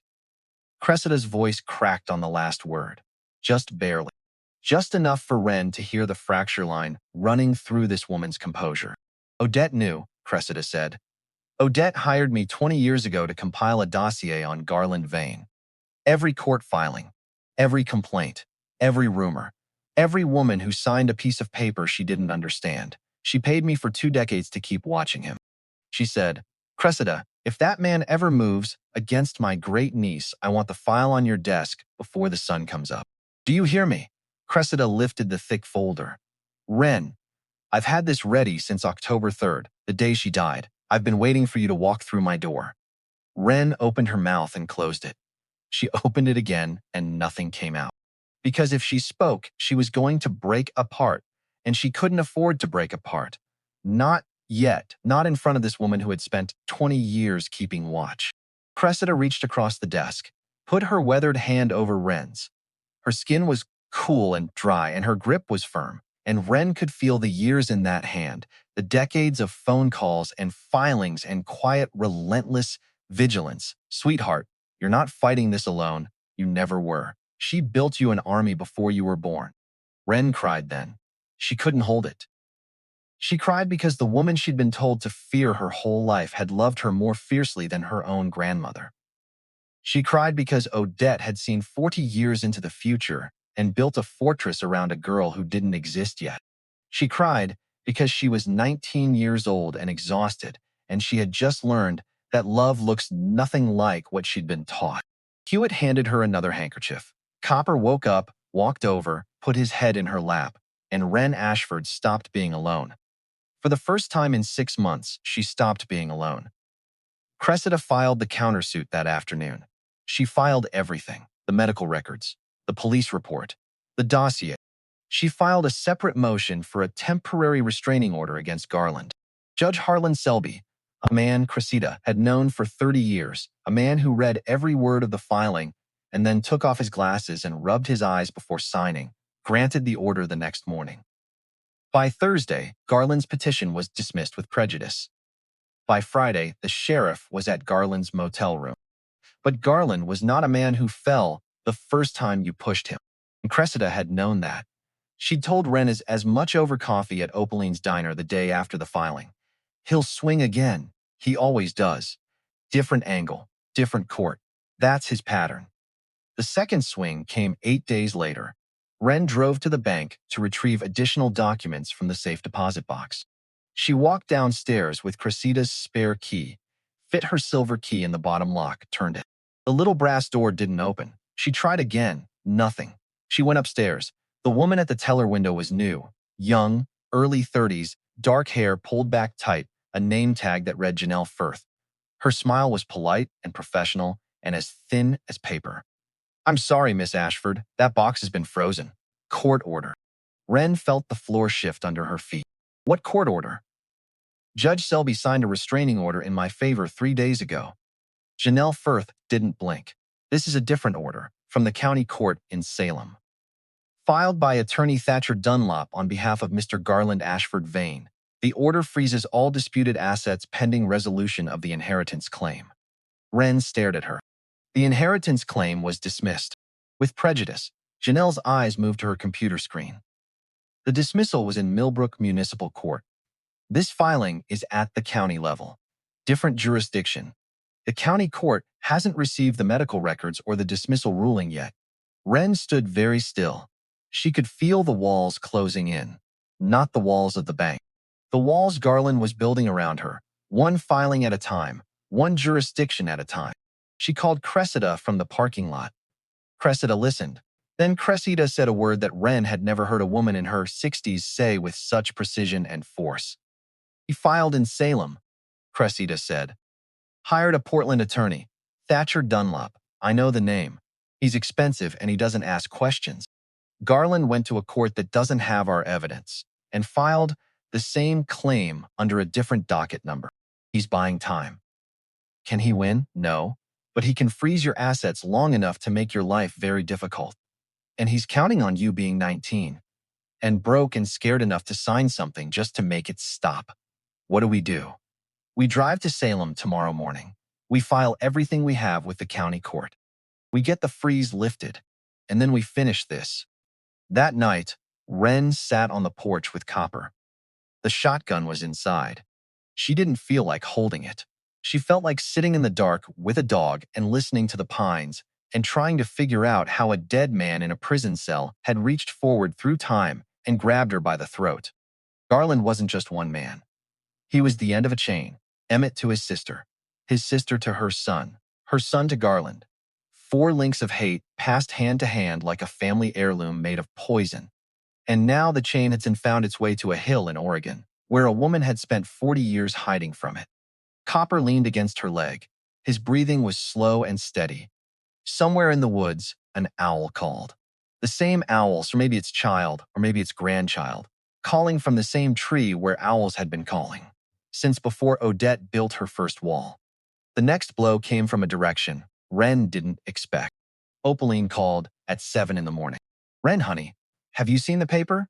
Wren hadn't. She drove into town, picked up a copy of the Millbrook Sentinel from the rack outside the grocery store. The headline was on page 3. Disputed estate. Man claims long-lost mother, says distant relative seized property. The article was written by Prentice Adair.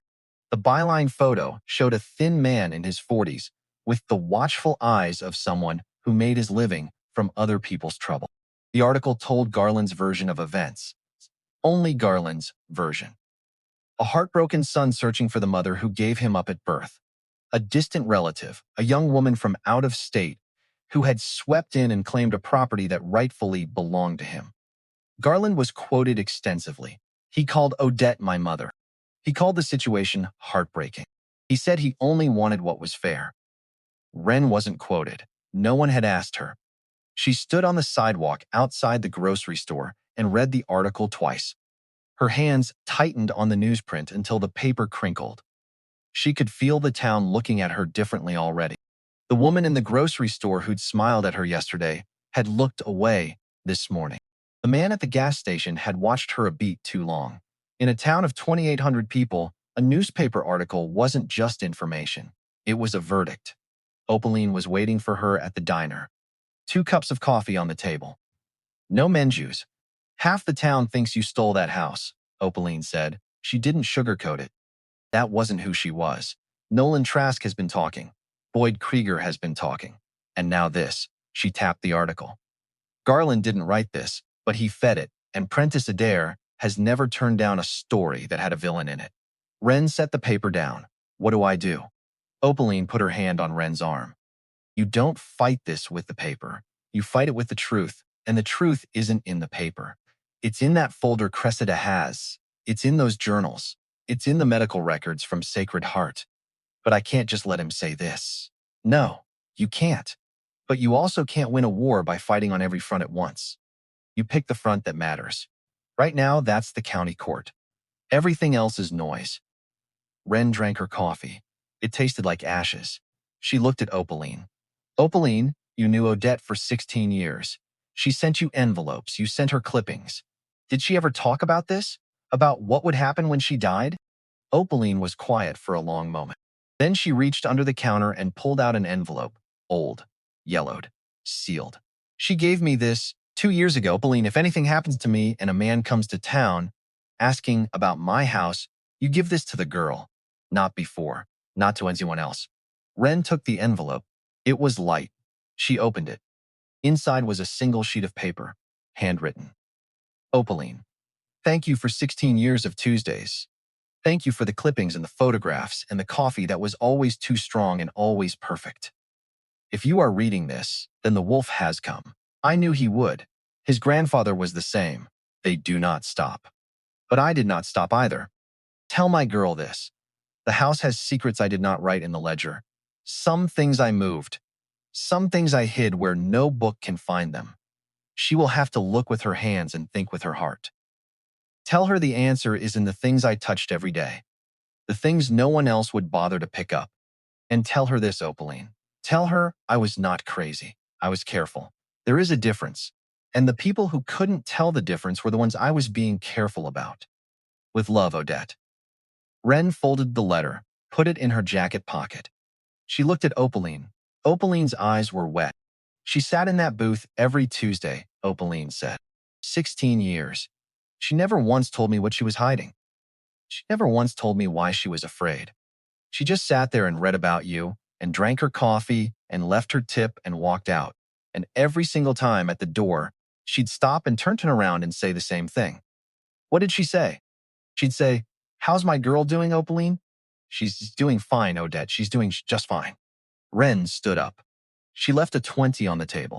She walked out of the diner and got in her car and sat there for 5 minutes with her hands on the steering wheel, not moving, not crying, just breathing, while the weight of 40 years of silent love pressed down on her chest like a hand. Then she drove to Salem. Cressida met her at the county courthouse. The older woman was wearing a dark blue suit and carrying a briefcase that looked like it had been to war and won. They filed everything: the medical records from Sacred Heart, the police report from 1985, the dossier on Garland's prior frauds. the divorce papers, the restraining order, the letter from prison. The hearing was set for the following Tuesday. Wren drove back to Millbrook that night. She was exhausted. The kind of exhausted that lives in your bones and makes your vision blur at the edges. She pulled into the driveway, drove up the muddy hill, parked in front of the house. Hewitt's truck was there, lights on inside. She walked in. Hewitt was at the kitchen table. He stood up when he saw her face. What happened? We filed. Hearing is Tuesday. Good. But Hewitt, the paper ran a story. Garland's version. Half the town thinks I stole this house. Hewitt looked at her for a long time. Then he walked to the stove, poured her a cup of coffee, set it on the table, and sat back down. Sweetheart, I've lived in this town for 43 years. I've watched it decide who's crazy and who's sane, who's good and who's bad, who belongs and who doesn't. And I'll tell you something about small towns.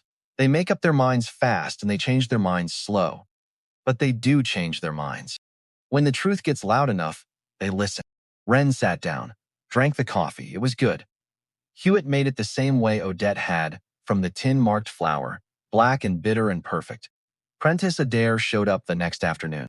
Wren saw him through the kitchen window, a thin man in a corduroy jacket, walking up the porch steps with a notebook in his hand, and that particular energy reporters have when they smell a second chapter. Copper growled before the knock came. Miss Ashford, I'm Prentice Adair with the Sentinel. I was hoping to get your side of the story. Wren opened the door, stood in the frame, didn't invite him in. You ran a story without calling me, she said. Prentice had the grace to look uncomfortable. I reached out to the attorney on record. Mr. Dunlop's office said you were unavailable. I wasn't unavailable. I didn't know you existed until I saw my name in your paper. Prentice shifted his weight. His notebook was open. His pen was ready. That's why I'm here now. I'd like to hear your version. Hewitt appeared behind Wren. He didn't say anything. He just stood there. And the fact that he was there, with his height and his blue eyes and the particular stillness of a man who has spent 4 decades deciding exactly how much patience he has left, was enough to make Prentice take a half step backward. I don't have a version, Wren said. I have the truth. And you'll see it on Tuesday at the county courthouse. When you do, you can write whatever you want. But you're not getting it from me on my porch. You're getting it from the public record, like you should have done the first time. She closed the door. Hewitt looked at her. She looked back at him. Odette would have said the exact same thing, he said, word for word. Tuesday came gray and cold. The county courthouse in Salem was a limestone building with high ceilings and the smell of old wood and floor wax. Wren wore the dark green sweater from Odette's dresser. It still smelled faintly of lavender. Cressida was already there. Briefcase open, papers organized in precise stacks, reading glasses on. She looked like a woman who had been waiting for this fight for 20 years and intended to finish it in 20 minutes. Garland was at the other table. Beside him sat Thatcher Dunlop, a man in his late 50s with a shaved head and an expensive watch, and the blank professional face of someone who defends people for money and sleeps fine afterward. The judge entered. Garland's attorney went first. He presented the birth certificate, the adoption record. He spoke about a son's right to know his mother. He spoke about heritage and family and the bonds of blood. His voice was smooth and practiced and completely empty. Cressida stood up. She didn't raise her voice. She didn't make a speech. She opened a folder and placed a single document on the judge's bench. Your Honor, Odette Ellsworth underwent an emergency hysterectomy at Sacred Heart Regional Medical Center in Portland, Oregon on November 14, 1983. The procedure was performed by Dr. Everett Grayson. The medical records are notarized and certified. Miss Ellsworth was physically incapable of bearing children from that date forward.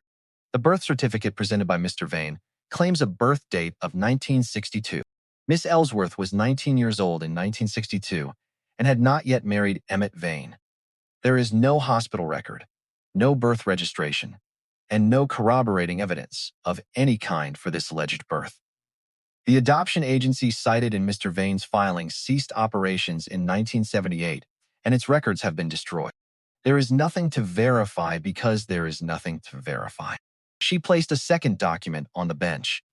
Additionally, Your Honor, I am entering into the record a law enforcement dossier compiled over the past 20 years, documenting Mr. Garland Ashford Vain's pattern of targeting elderly women living alone, obtaining fraudulent quitclaim deeds, and liquidating their assets. He has been investigated in 3 states. 2 prior victims are deceased. The courtroom was very quiet. Thatcher Dunlop leaned over and whispered something to Garland. Garland didn't respond. He sat perfectly still, staring straight ahead, and for the first time Wren saw his face without the mask. It was the face of a man watching the walls close in. Thatcher Dunlop stood up. His expression had changed. The professional blankness was gone.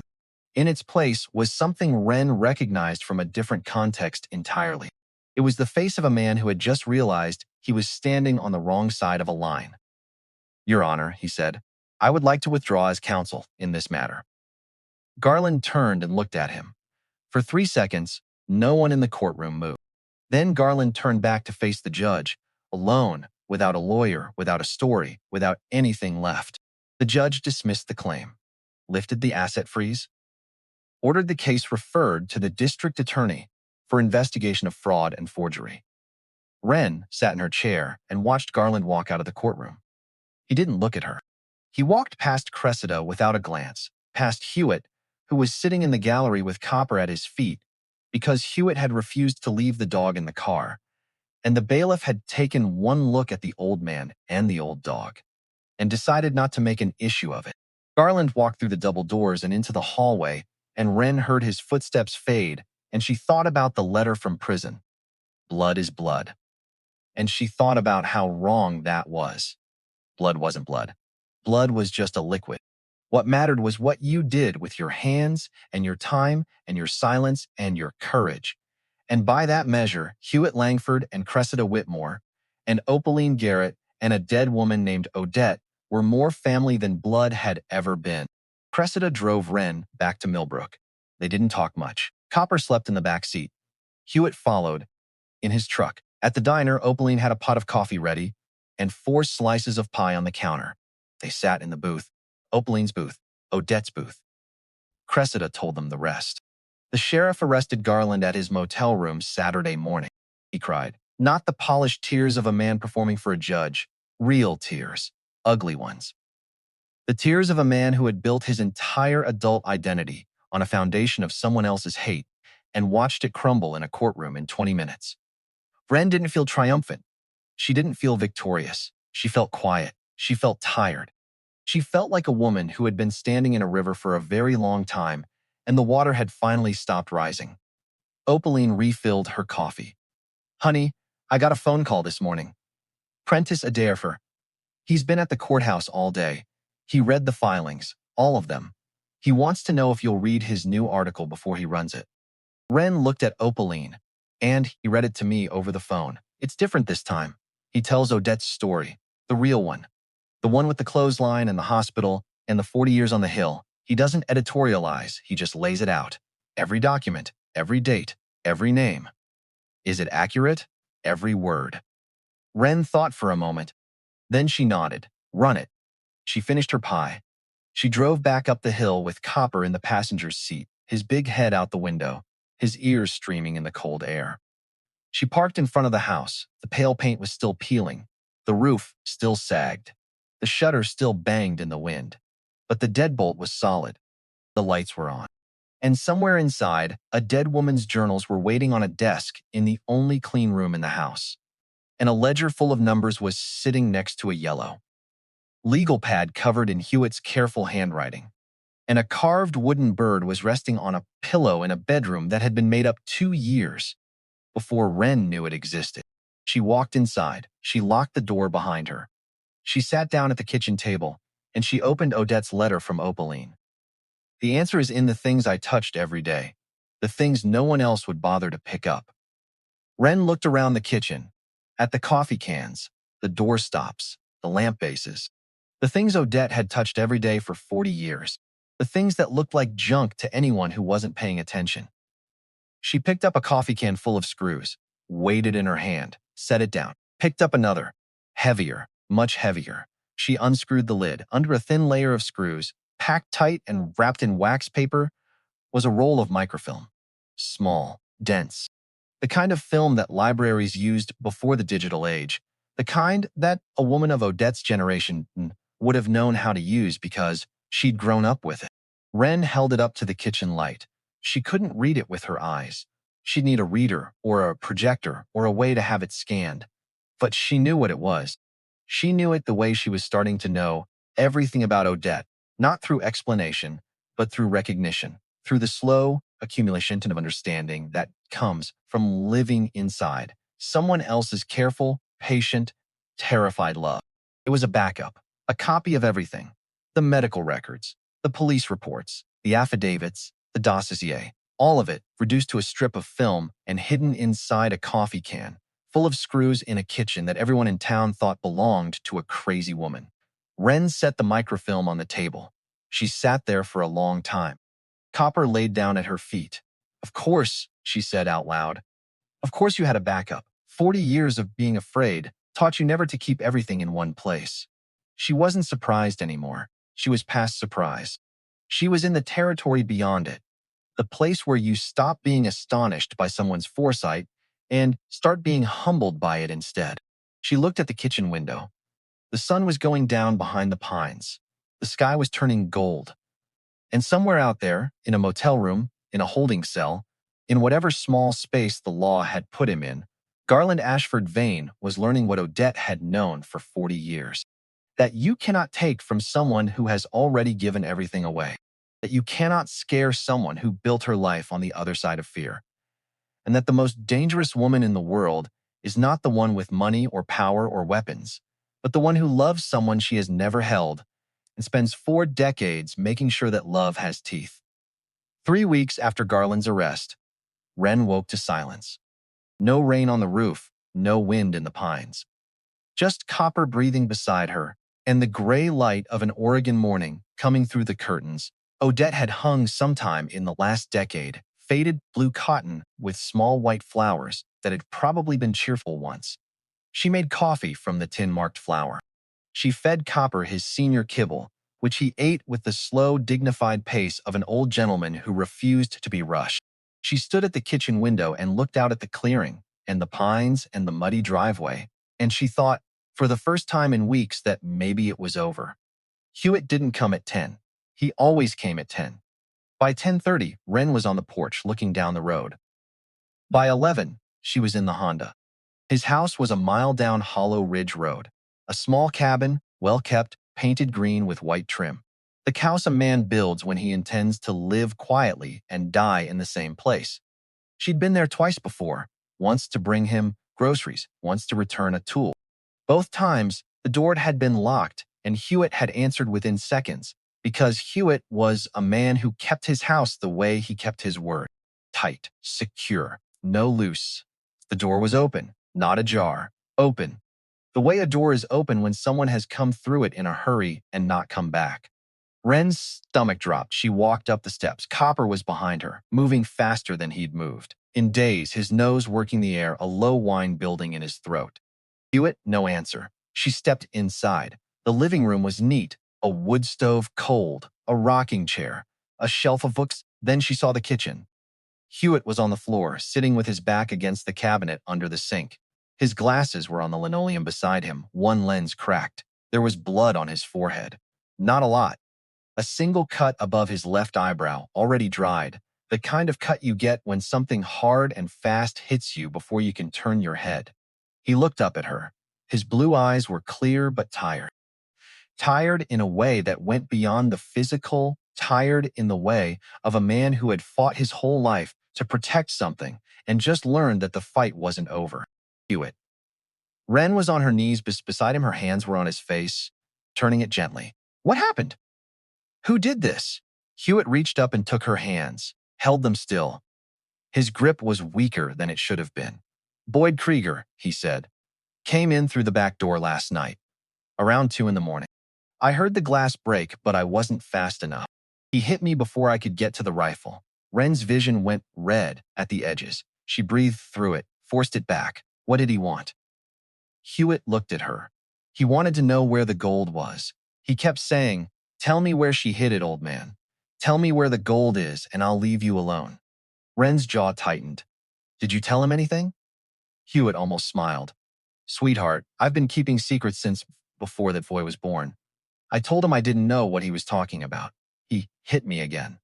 I told him I still didn't know what he was talking about. He gave up after the third time. Said he'd be back. Garland is in jail. Boyd isn't working for Garland anymore. No. Boyd is working for Boyd. Nolan Trask told him about the gold bar you sold before Nolan lost his license. Boyd decided he didn't need Garland to get paid. He decided he could do this on his own. Wren stood up. She went to the kitchen sink, wet a cloth, came back and knelt beside Hewitt again. She cleaned the blood from his forehead. Her hands were steady, completely steady. She'd learned something in the last 3 weeks about the difference between being scared and being shaken, and right now she was one of those things but not the other. Can you stand? With help. She got him up, got him to the rocking chair, got water, got the first aid kit from under the bathroom sink. She cleaned the cut properly, applied a butterfly bandage. Hewitt sat still through all of it, watching her with an expression she couldn't quite read. You're not calling the sheriff, he said. It wasn't a question. I'm calling the sheriff right now. And then what? Boyd Krieger has been doing odd jobs in this town for 20 years. Half the people in Millbrook owe him a favor or a debt. The sheriff will take a report. Boyd will say he was drunk and confused and knocked on the wrong door. He'll get a fine and a warning, and he'll be back on the street by Thursday. Wren looked at him. Then I'll deal with Boyd Krieger myself. No, Hewitt said. His voice was sharp, sharper than she'd ever heard it. That is exactly what he wants. He wants you angry and reactive and making mistakes. That's how men like him operate. They push until you push back, and then they use your push against you. Wren stopped. She recognized the wisdom in what he was saying because she'd read the same pattern in Odette's journals. Emmett had done the same thing. Push until the other person breaks, then blame them for breaking. She sat down across from Hewitt. Fine. We call the sheriff. We file the report. We document everything. And then you're coming to stay at the house. Hewitt started to shake his head. This isn't a discussion, Wren said. There's a bedroom on the lower level. It has a door and a lock and a window that faces the driveway. You can see anyone coming from a quarter mile away. You're moving in tomorrow. Today. Hewitt looked at her for a long time. His blue eyes were wet, though he would have denied it. Finally, he said, You sound just like her. She used to tell me what I was going to do in that exact same tone of voice. Did it work every single time? She called the sheriff. Deputy came out within the hour, took photographs, took a statement. Hewitt described Boyd Krieger in detail. The deputy said he'd bring Boyd in for questioning. Wren watched the deputy's face while he wrote, and she saw what Hewitt had predicted. The mild discomfort of a man who knew Boyd, who'd hired Boyd to fix a leaky faucet last spring, who would rather this whole thing would just go away. But Wren had learned something from Cressida Whitmore. She'd learned that the difference between a report disappears and a report that leads to charges is whether someone follows up. So she followed up. She called the sheriff's office every morning for 3 days. On the third day, the sheriff himself called her back. Miss Ashford, we picked up Boyd Krieger this morning. He's being held on assault charges. He waived his rights and gave a full statement. He said Nolan Trask told him about the gold bar 2 months ago, and he'd been watching the house ever since. Wren thanked the sheriff, hung up, stood at the kitchen window, and looked out at the pines and felt something settle in her chest. Not satisfaction, something quieter, the feeling of a door being closed and locked from the right side. Hewitt moved into the lower-level bedroom that afternoon. He brought 1 suitcase, his race rifle, 3 books, and a wooden box of carving tools. He didn't bring much because he didn't own much. He'd spent his life the same way Odette had, keeping things simple, keeping things close, keeping the things that mattered, and letting go of the rest. That first evening with Hewitt in the house, something changed, not dramatically. Nothing exploded or fell apart, or revealed itself in a flash of light. It was subtler than that. Wren made dinner and Hewitt sat at the kitchen table, and Copper laid under the table with his chin on Hewitt's boot. And the 3 of them existed in the same space without anyone needing to explain why. Like the house had been waiting for exactly this configuration of people and animal, and was finally breathing properly for the first time in years. After dinner, Hewitt sat in the corduroy armchair in the living room. Wren was on the floor with the ledger. She'd been going through the question mark entries one more time, cross-referencing against Odette's letter from Opaline. The answer is in the things I touched every day, the things no one else would bother to pick up. Hewitt, she said without looking up. Can I ask you something? You can ask me anything, sweetheart. Were you in love with her? The room went very quiet. The fire popped in the wood stove. Copper's tail scraped once across the floor. Hewitt didn't answer for a long time. When he did, his voice was different than she'd heard it before.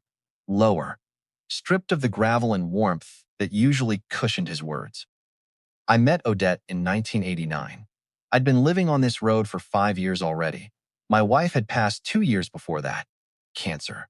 Same as your mother. I was drinking too much and talking to nobody and letting my house fall apart because there didn't seem to be a reason not to. One morning, I walked down to the mailbox and there was a woman I'd never seen before, standing at the end of her driveway, looking at a flat tire on an old Ford like it had personally betrayed her. He paused, picked up his coffee, set it back down without drinking. I said, "Ma'am, I can change that for you." She said, "I can change it myself. I just need a jack that isn't rusted solid." She had grease on her hands and her hair was tied back with a piece of twine, and she looked at me the way a deer looks at a truck. Ready to run. I gave her my jack. She changed the tire herself, didn't ask for help, didn't make small talk. When she was done, she walked over and handed me a jar of honey. Hewitt smiled. Not at Wren, at the memory. It was from her garden. She kept bees. Did she write about that in the journals? Wren shook her head. She kept bees for about 6 years, behind the garage, where the blackberry bushes are. She stopped when the smoke from the smoker made her cough, and she was afraid someone on the road would see it. But for 6 years, she had 3 hives, and she'd harvest the honey in August and jar it with a label that said Hollow Ridge Wildflower. She gave me a jar every month, left it on my porch. Didn't knock, didn't leave a note, just the jar. When did you fall in love with her? The day she told me why she was Hewitt. It was 1994, 5 years after the flat tire. She'd never invited me inside her house. We'd stand on the porch and talk, or walk the road together. She always walked on the side closest to the tree line, never the open side. I thought it was a preference. It wasn't. It was a habit from years of making sure she could disappear into the woods if a car she didn't recognize came around the bend. His voice caught, just for a moment. She told me about Emmett on a Tuesday in October. We were standing on the porch, and I asked her why she had never left this hill, why she never went to town for the 4th of July or the Christmas market. And she looked at me and she said, "Hewitt, I need to tell you something, and if you want to walk away afterward, I won't blame you." Wren watched his face. The firelight made the lines deeper, made the years visible. She told me everything: the clothesline, the hospital, Lorraine, the gold, all of it. She stood on that porch and told me the worst things that had ever happened to her. And when she was done, she waited. She waited for me to leave, because everyone else had left, or turned away, or told her to go back. What did you do? I went home, got my rifle, came back, sat on her porch with the rifle across my lap. She came outside and said, "Hewitt, what are you doing?" And I said, "I'm sitting here." She said, "For how long?" And I said, "Until you tell me to stop." He wiped his eyes with the back of his hand. Same gesture Wren had seen him make before. The gesture of a man who doesn't try to hide his grief but doesn't linger in it either. She never told me to stop. Did you ever tell her that I loved her? Yes, once. About 10 years ago, we were sitting on the porch at sunset. She'd been quiet all day. She turned to me and said, "Hewitt, you've been sitting on this porch with me for 15 years. Don't you ever get tired?" And I said, "Odette, I love you. I have loved you since the day you told me the truth. And I will love you until I'm done breathing and possibly a while after that." What did she say? She said, "I know." She said, "I've always known." And then she said, "I can't love you back the way you deserve because the last man I loved tried to kill me, and I don't have that in me anymore. But you are the best person I have ever known. And sitting on this porch with you is the happiest I've been since I was 19 years old. And if that's enough for you, then stay. Hewitt looked at Wren. His eyes were clear. It was enough. Wren didn't say anything. She sat on the floor with the ledger in her lap, and she let the silence hold the weight of what he'd told her. Because some things are too heavy for words and too important for noise. After a while, Hewitt picked up his carving knife and a piece of pine from the box and started shaping it. The sound of the blade on wood filled the room, steady, patient, rhythmic, and Wren went back to the ledger. She'd already found the microfilm in the coffee can, but the letter said secrets, plural, things, plural. There was more. She looked around the kitchen, coffee cans, doorstops, a sugar bowl, a ceramic cookie jar shaped like a rooster, a set of mixing bowls, a bread box. She picked up the bread box. It was wooden, unremarkable, the thing you'd find at any estate sale for $2. She opened it. Empty, except for a dried-out sponge and some crumbs that might have been from the previous century. She turned it over, looked at the bottom. Nothing unusual. She was about to put it down when Copper nudged her leg. She looked at him. He was staring at the corner of the kitchen with his ears forward. "What is it, buddy?" Copper walked to the corner and sat down next to the cast-iron boot scraper that had been sitting by the back door since Wren arrived. She'd walked past it 50 times, stepped over it, never looked at it twice. She picked it up. It was heavy, boot scraper heavy. But something about the weight distribution was wrong. The bottom was heavier than the top in a way that didn't match the shape. She took it to the workbench in the garage. Wire brushed the bottom. Underneath the layers of rust and dirt, deep in the base where the iron thickened, that faint warmth answered back, unmistakable. Odette had poured gold into the base of a boot scraper and then let 40 years of mud and rust cover it up. It wasn't in the ledger. It wasn't marked with a question mark. It was off the books entirely. Wren called Hewitt down. He looked at the boot scraper, looked at the gold, shook his head slowly. "She had secrets from even me," he said. His voice was soft, not hurt, awed. "That woman. 40 years I knew her, and she still surprises me." They found one more that week. A set of fireplace tools by the hearth, poker and shovel and tongs, had been in the house so long they'd become invisible. The poker was just a poker. The shovel was just a shovel. But the tongs, when Wren picked them up and felt that impossible density, when she wire brushed the joint where the two arms met and found gold where cast iron should have been, she laughed. A real laugh. The first one that didn't have hysteria or grief underneath it. A laugh that came from a place of pure recognition, from understanding that Odette had spent 40 years playing the longest, most patient game in the history of a woman protecting what was hers. Hewitt heard her laugh. He was standing in the doorway of the garage, holding 2 cups of coffee. He smiled. "That's my girl," he said. And the way he said it made Wren understand that he wasn't talking about her. He was talking about Odette. He was hearing Odette's laugh in Wren's voice, and it was the sound he'd been waiting 40 years to hear again. Prentice Adair's second article ran on a Wednesday. Wren didn't know it was coming until Opaline called her that morning. "Honey, you should pick up a paper." Wren drove into town. The article was on the front page this time, not page 3, above the fold. The headline read, "The Woman on the Hill, How Odette Ellsworth Survived 40 Years in Hiding." Prentice had written it straight. No editorializing, no sympathy vote. Just the documents, the dates, the medical records, the police report from 1985 that listed Emmett's cousin as the investigating officer, the restraining orders that expired and renewed and expired again. He'd quoted Cressida's court filings verbatim. He'd included the letter from prison. Blood is blood. Wren stood on the sidewalk and read it twice. Then she looked up. The woman at the grocery store, who'd avoided her eyes last week, was standing in the doorway, watching her. She nodded. Just a nod. Small, careful. The kind of nod that says, "I read it and I'm sorry I looked away." The man at the gas station came out from behind the counter when Wren stopped for fuel that afternoon. He didn't say much. He said, "Your aunt was a brave woman," and he shook her hand. His grip was firm, and his eyes were steady, and he held the handshake a beat too long. The way men of a certain age hold a handshake when they want it to carry the weight of things they can't quite say. By the end of the week, 3 women from the community church had left casseroles on the porch. One of them included a note. My sister went through something similar. Thank you for what you're doing, Hugh. Wren put the casseroles in the freezer and the note in the drawer with Odette's Christmas letters. The winter came. November turned the pines dark and the sky the color of old pewter. Snow arrived the week before Thanksgiving and stayed. Wren enrolled at the community college in Millbrook. Social work. She commuted twice a week in the Honda, which had somehow survived 198,000 miles and showed no signs of dying, as if the car had decided that quitting was not an option, as long as Wren still needed it. She read Odette's journals, all 12 of them. Slowly, some entries she had to read twice, once to understand the words, once to feel them.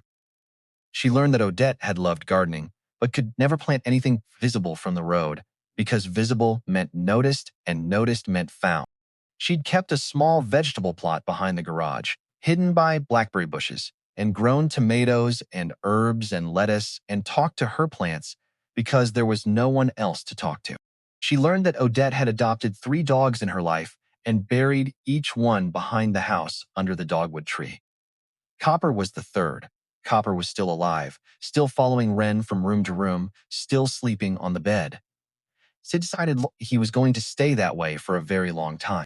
She bought him a heated dog bed and premium joint supplements and took him to a veterinarian in Salem who specialized in senior dogs. The vet said Copper was old but not done. Wren said, good. Neither am I. She learned that Odette had gone to Rosalind's funeral, her mother's funeral. 16 years ago. She'd sat in the back row in a coat and dark glasses and left before the final prayer and driven home and wept for a week. She'd written in her journal that night, I stood 20 feet from my niece's coffin, and I could not touch it. I stood 30 feet from a 3-year-old girl with her mother's eyes, and I could not hold her. This is the price I pay for staying alive. Some days I am not sure it is worth paying. Wren closed the journal when she read that. She sat at the desk in the clean office and looked at the wall and breathed. One afternoon in January, while the snow was falling thick enough to blur the tree line, Wren walked behind the garage with a shovel. The blackberry bushes were dormant, their thorny canes bare and gray. She pushed through them carefully and found what the journals had described. A small cleared plot, maybe 10 by 12 feet, with raised beds made from scrap lumber. The beds were empty now, filled with dead leaves and frozen soil, but the structure was still sound. Odette had built them to last. Wren knelt in the snow beside the nearest bed. She brushed away the leaves. Underneath, the soil was dark and rich and smelled like earth, like something that had been tended with patience for decades. She could see the marks where stakes had been driven in for tomato plants. She could see the indentation where a kneeling pad had worn a shallow groove into the dirt at the edge of the bed. The groove was the shape of 2 knees. Odette had knelt here, in this exact spot, hundreds of times, thousands. Wren put her hand in the groove. Her knees fit. She stayed there for a while, not crying, not thinking, just kneeling where Odette had knelt, feeling the cold through her jeans, feeling the connection between her body and this piece of earth, and the woman who had come here every summer to grow food she would eat alone and talk to plants because there was no one else. In the spring, she would plant this garden again. Tomatoes, herbs, lettuce. The same things Odette had grown. But this time, the garden wouldn't need to be hidden. She found the lullaby on a Tuesday. It was tucked into the back of the 12th journal, written on a piece of yellowed paper that had been folded and refolded so many times the creases were soft as cloth. The handwriting was Odette's, but different from the journal's. Rounder, gentler. The handwriting of a woman writing something that wasn't a record or a plan or an accounting of horrors. The handwriting of a woman writing music she would never sing to a child she would never hold. That night, Wren read it aloud. The fire was low. Copper was on the rug, breathing slow, his muzzle resting on his paws.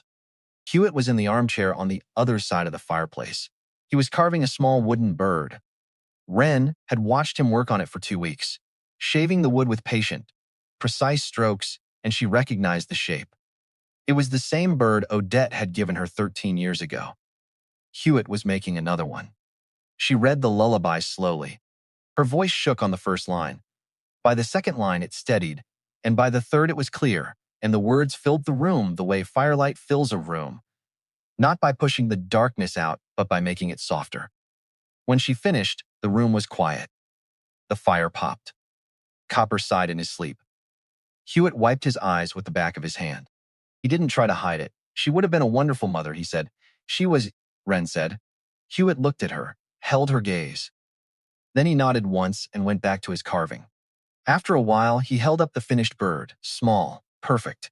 The same smooth wings, the same tiny beak.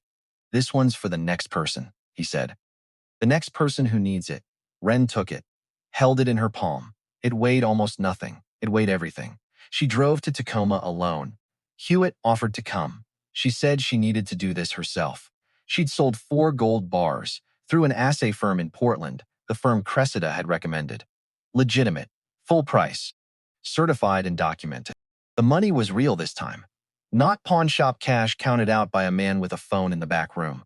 Real money, deposited in a bank account with her name on it, earned by a woman who had spent 40 years turning fear into gold.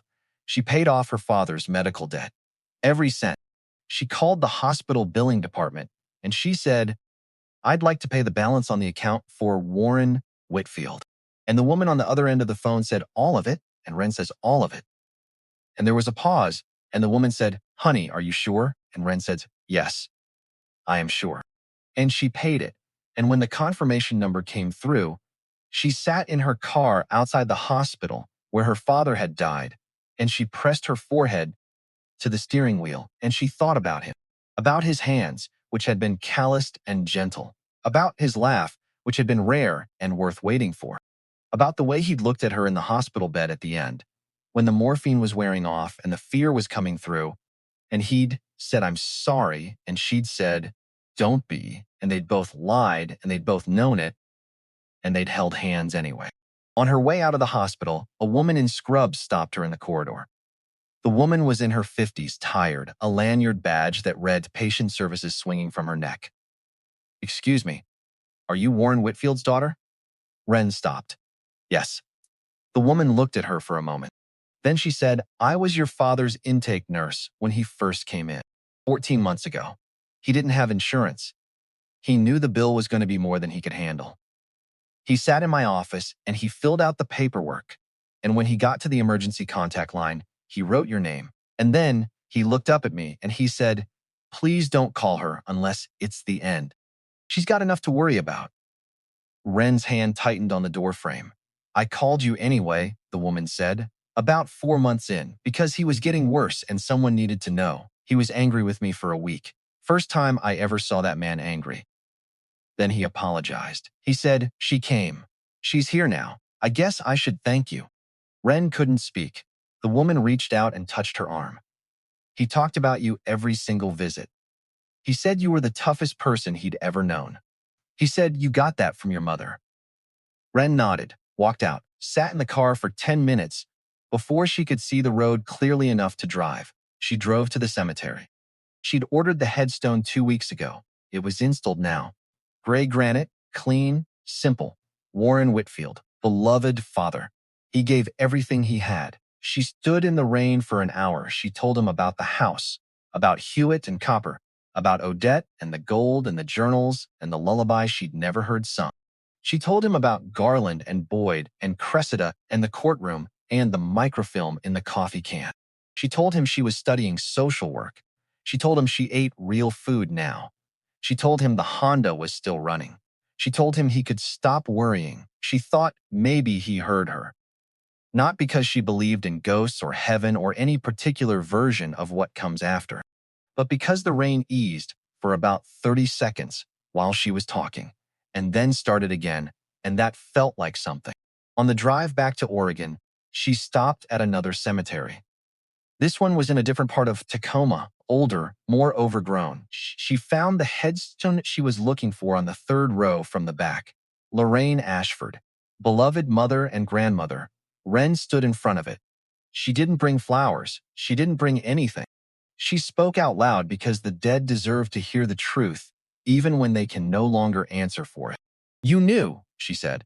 "You knew your sister's husband tried to kill her.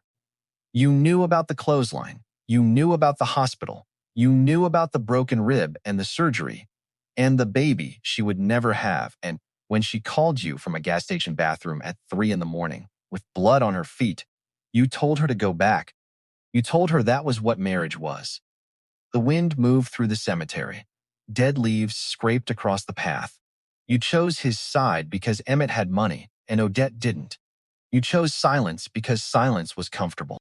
And then you spent the rest of your life telling everyone she was crazy because that was easier than admitting what you did. Wren stood there for a long time. The rain fell on Lorraine's headstone and ran down the letters of her name. I don't forgive you, Wren said, but I'm not going to carry this. Carrying hate is what the Vains do. It's not what I do. It's not what Odette did. She turned and walked away. She didn't look back. She got in her car and she drove west, toward Oregon, toward the house on the hill, toward the life she was building, on top of the ruins of the life she'd been given. And she didn't look in the rearview mirror once. Spring came slowly that year.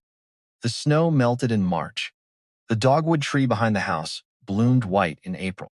Wren stood under it one morning with Copper and looked up at the blossoms and realized she could name the 3 dogs buried beneath it because she'd read about each one in Odette's journals. Their names, their habits, the way each one had followed Odette through the house and slept on the bed and waited by the door when she went to the mailbox. The way each one had grown old and slowed down and finally lay down one last time under this tree while Odette sat beside them and stroked their ears and said goodbye. Copper looked up at her. His muzzle was almost entirely white now. His hips were stiff in the mornings, but his tail still wagged and his eyes still followed Wren everywhere she went, and when she stood still long enough, he would lean his full weight against her calf, and she would lean back, and they understood each other. She filed the paperwork on her 20th birthday. Cressida did the legal work pro bono. She refused every dollar Wren tried to pay her. The nonprofit was called Marlo's Refuge, not Odette's Refuge. Wren had found the name in the 7th journal. If I could live another life, I would want to be called Marlo. It sounds like a woman who sits on a porch and laughs and isn't afraid of anything. Wren gave her that life. Not the porch and the laughter, but the name on a building that would stand for something Odette never had. A place to run to. Marlo's Refuge would provide temporary shelter, legal assistance, and financial planning for women escaping domestic violence. Because Odette had done it alone, and it had cost her 40 years.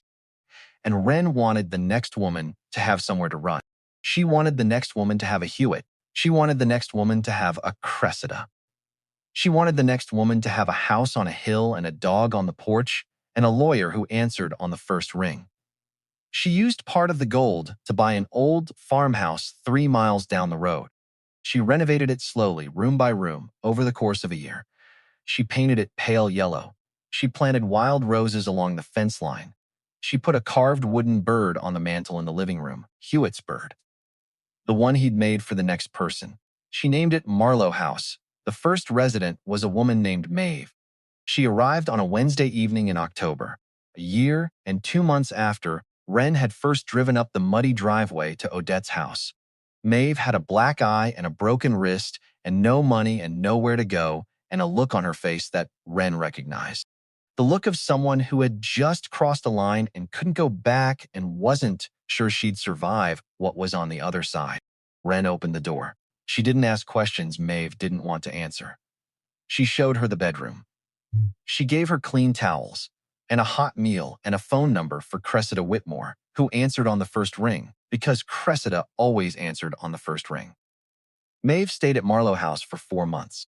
Wren helped her file the paperwork. Cressida represented her in court. Hewitt fixed the fence at Marlo House and repaired the porch steps, and never once asked what the women inside were running from. Because Hewitt understood that some doors you hold open without looking through. Copper spent his afternoons at Marlo House, on the days Wren was there, walking the yard with Maeve in slow circles, pressing against her leg when she stopped walking.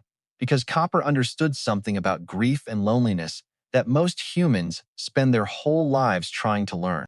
By the time Maeve left for a new apartment in a different town, she had a job and a savings account and a restraining order that had teeth and the phone number of a lawyer who answered on the first ring.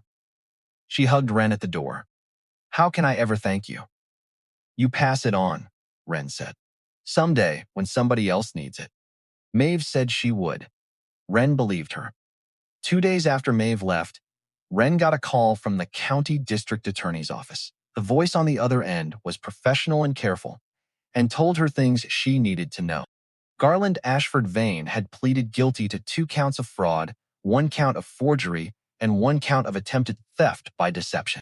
He was sentenced to 4 years in state prison. The judge noted the pattern of behavior documented in Cressida's dossier and recommended that Garland's case file be shared with investigators in the 3 other states where he'd operated. Wren thanked the woman, hung up, sat at the kitchen table for a while. She didn't feel triumphant. She felt the same thing she'd felt when Boyd was arrested and when Garland was first taken from the motel room, a quiet settling, like a stone coming to rest at the bottom of a river after being tumbled downstream for a very long time. She called Cressida. Cressida already knew. Of course she did. Cressida knew everything that happened in the courthouse the way some people know the weather. 4 years, Cressida said. It's not enough. But it's something. And the referral to the other states means they'll be waiting for him when he gets out. Wren thought about the letter from prison. Blood is blood. She thought about Emmett, who had died in a cell, and now his grandson would sit in one. The chain of hate had come full circle, and the woman it was forged to punish had died peacefully in her own bed, in a house she'd paid for with gold she'd melted with her own hands, surrounded by 12 journals full of evidence, and a dog who loved her, and a porch where a man had sat with a rifle for 30 years because she'd never told him to stop. The chain had broken, not with violence, with patience.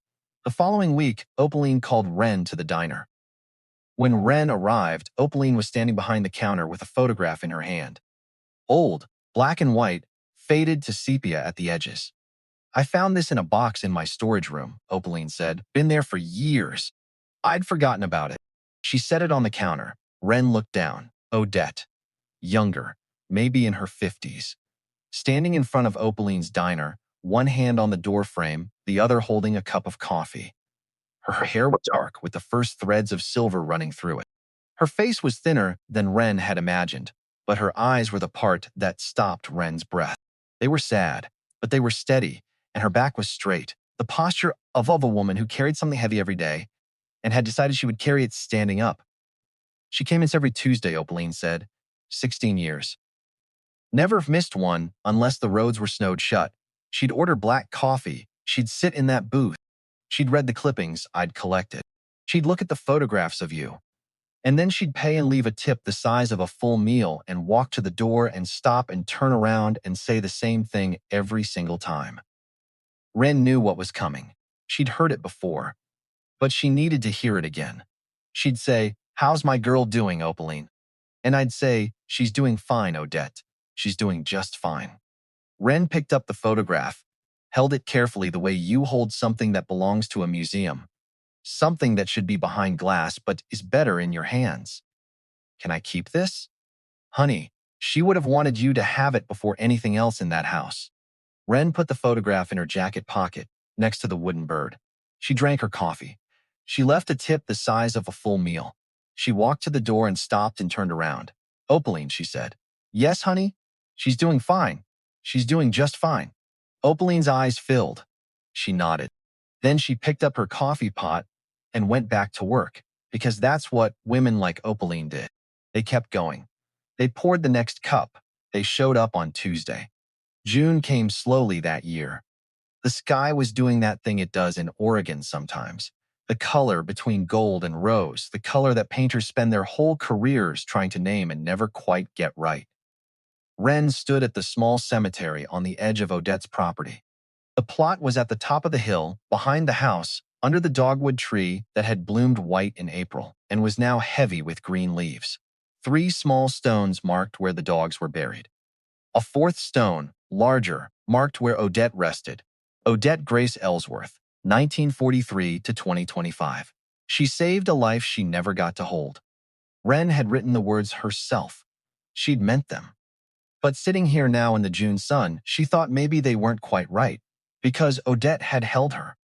In a driveway, In a rainstorm, 13 years ago, for maybe 45 seconds, she'd knelt down and pressed a wooden bird into a 6-year-old's hand and said, "Keep this, sweetheart." And those 45 seconds had been enough. They'd been a seed. And the seed had grown into a house and a dog and a folder in a lawyer's office and a workshop full of gold and a lullaby on yellowed paper and a name on a building where women came to be safe. She set a single wild rose on the grave. Bright. She sat down on the grass beside the headstone. She was 21 years old, almost 22. Copper laid down beside her. He was much slower now. The vet in Salem had said maybe a year, maybe more, maybe less. Dogs don't read calendars. His muzzle was pure white. His breathing was careful, measured. The breathing of a body that was running on loyalty and warmth and the stubborn refusal to leave before the job was done. But his tail thumped once against the earth. It always thumped once, one thump, every time. Hewitt stood a little way off under the dogwood tree. He was leaning against the trunk with his arms crossed. He'd been quieter lately. Not sad, settled. Like a man who had finished a long journey and was standing at the place where he'd meant to arrive all along. He and Cressida had dinner together every Sunday now. Cressida came up the hill in her gray sedan and cooked in Odette's kitchen and sat in Odette's chair and poured coffee from the tin-marked flower. They'd become something Wren didn't quite have a word for. Something warmer than friendship. Something quieter than romance. Something that had waited 70 years to happen and wasn't in any hurry now that it had. Wren looked at the headstone. She thought about the words. She saved a life she never got to hold. And she thought, that's not entirely true. Because Odette held her every day. Not with her hands. With a house that had a bedroom ready for 2 years. With an album full of photographs clipped from newspapers. With letters written every Christmas and kept in a drawer tied with ribbon. With a lullaby composed on yellow paper for a voice she never used. With 12 journals full of fear and love and tomato recipes and the names of 3 dogs buried under a dogwood tree. With a ledger of gold hidden in plain sight for 40 years. With a dossier compiled over 2 decades against a man who hadn't even moved yet. With a microfilm backup in a coffee can full of screws. With a boot scraper by the back door. With fireplace tongs that nobody would ever bother to pick up. Odette had held her every single day. She'd just done it from so far away that it looked like silence. Wren pressed her palm flat to the earth over the grave. The grass was warm from the sun. "I'm okay, Aunt Odette. I'm okay now. You can rest." The wind moved through the pines. It sounded the way it always sounded up here. Like breathing. Like the hill itself was alive and exhaling. Copper sighed beside her. His tail thumped once more. Somewhere down the road, a truck horn honked twice. Hewitt raised his hand in a wave without looking, because he knew the sound, because he knew every truck on this road, because he'd lived here for 43 years. And this was his home, the same way it was Wren's home, now, the same way it had been Odette's home, the same way home isn't a building or a piece of land, but the place where someone kept watch for you while you were gone. Wren smiled. She didn't get up yet. She sat there in the grass with one hand on the warm earth and one hand resting on Copper's broad, slow-breathing side. She could smell the wild roses along the fence line. She could hear Cressida's voice drifting through the open kitchen window, singing something while she cooked, low and off-key and completely unself-conscious. The sun dropped lower. The sky turned the color of lemon meringue pie. And Wren Ashford, who had been 19 years old with $12 in her wallet and nowhere left to sleep, sat on a hillside in Oregon in a house she owned next to a dog she loved, near a grave that held the woman who had built her a life she never asked for and could never repay, except by living it, except by passing it on, which was, in the end, all Odette had ever wanted.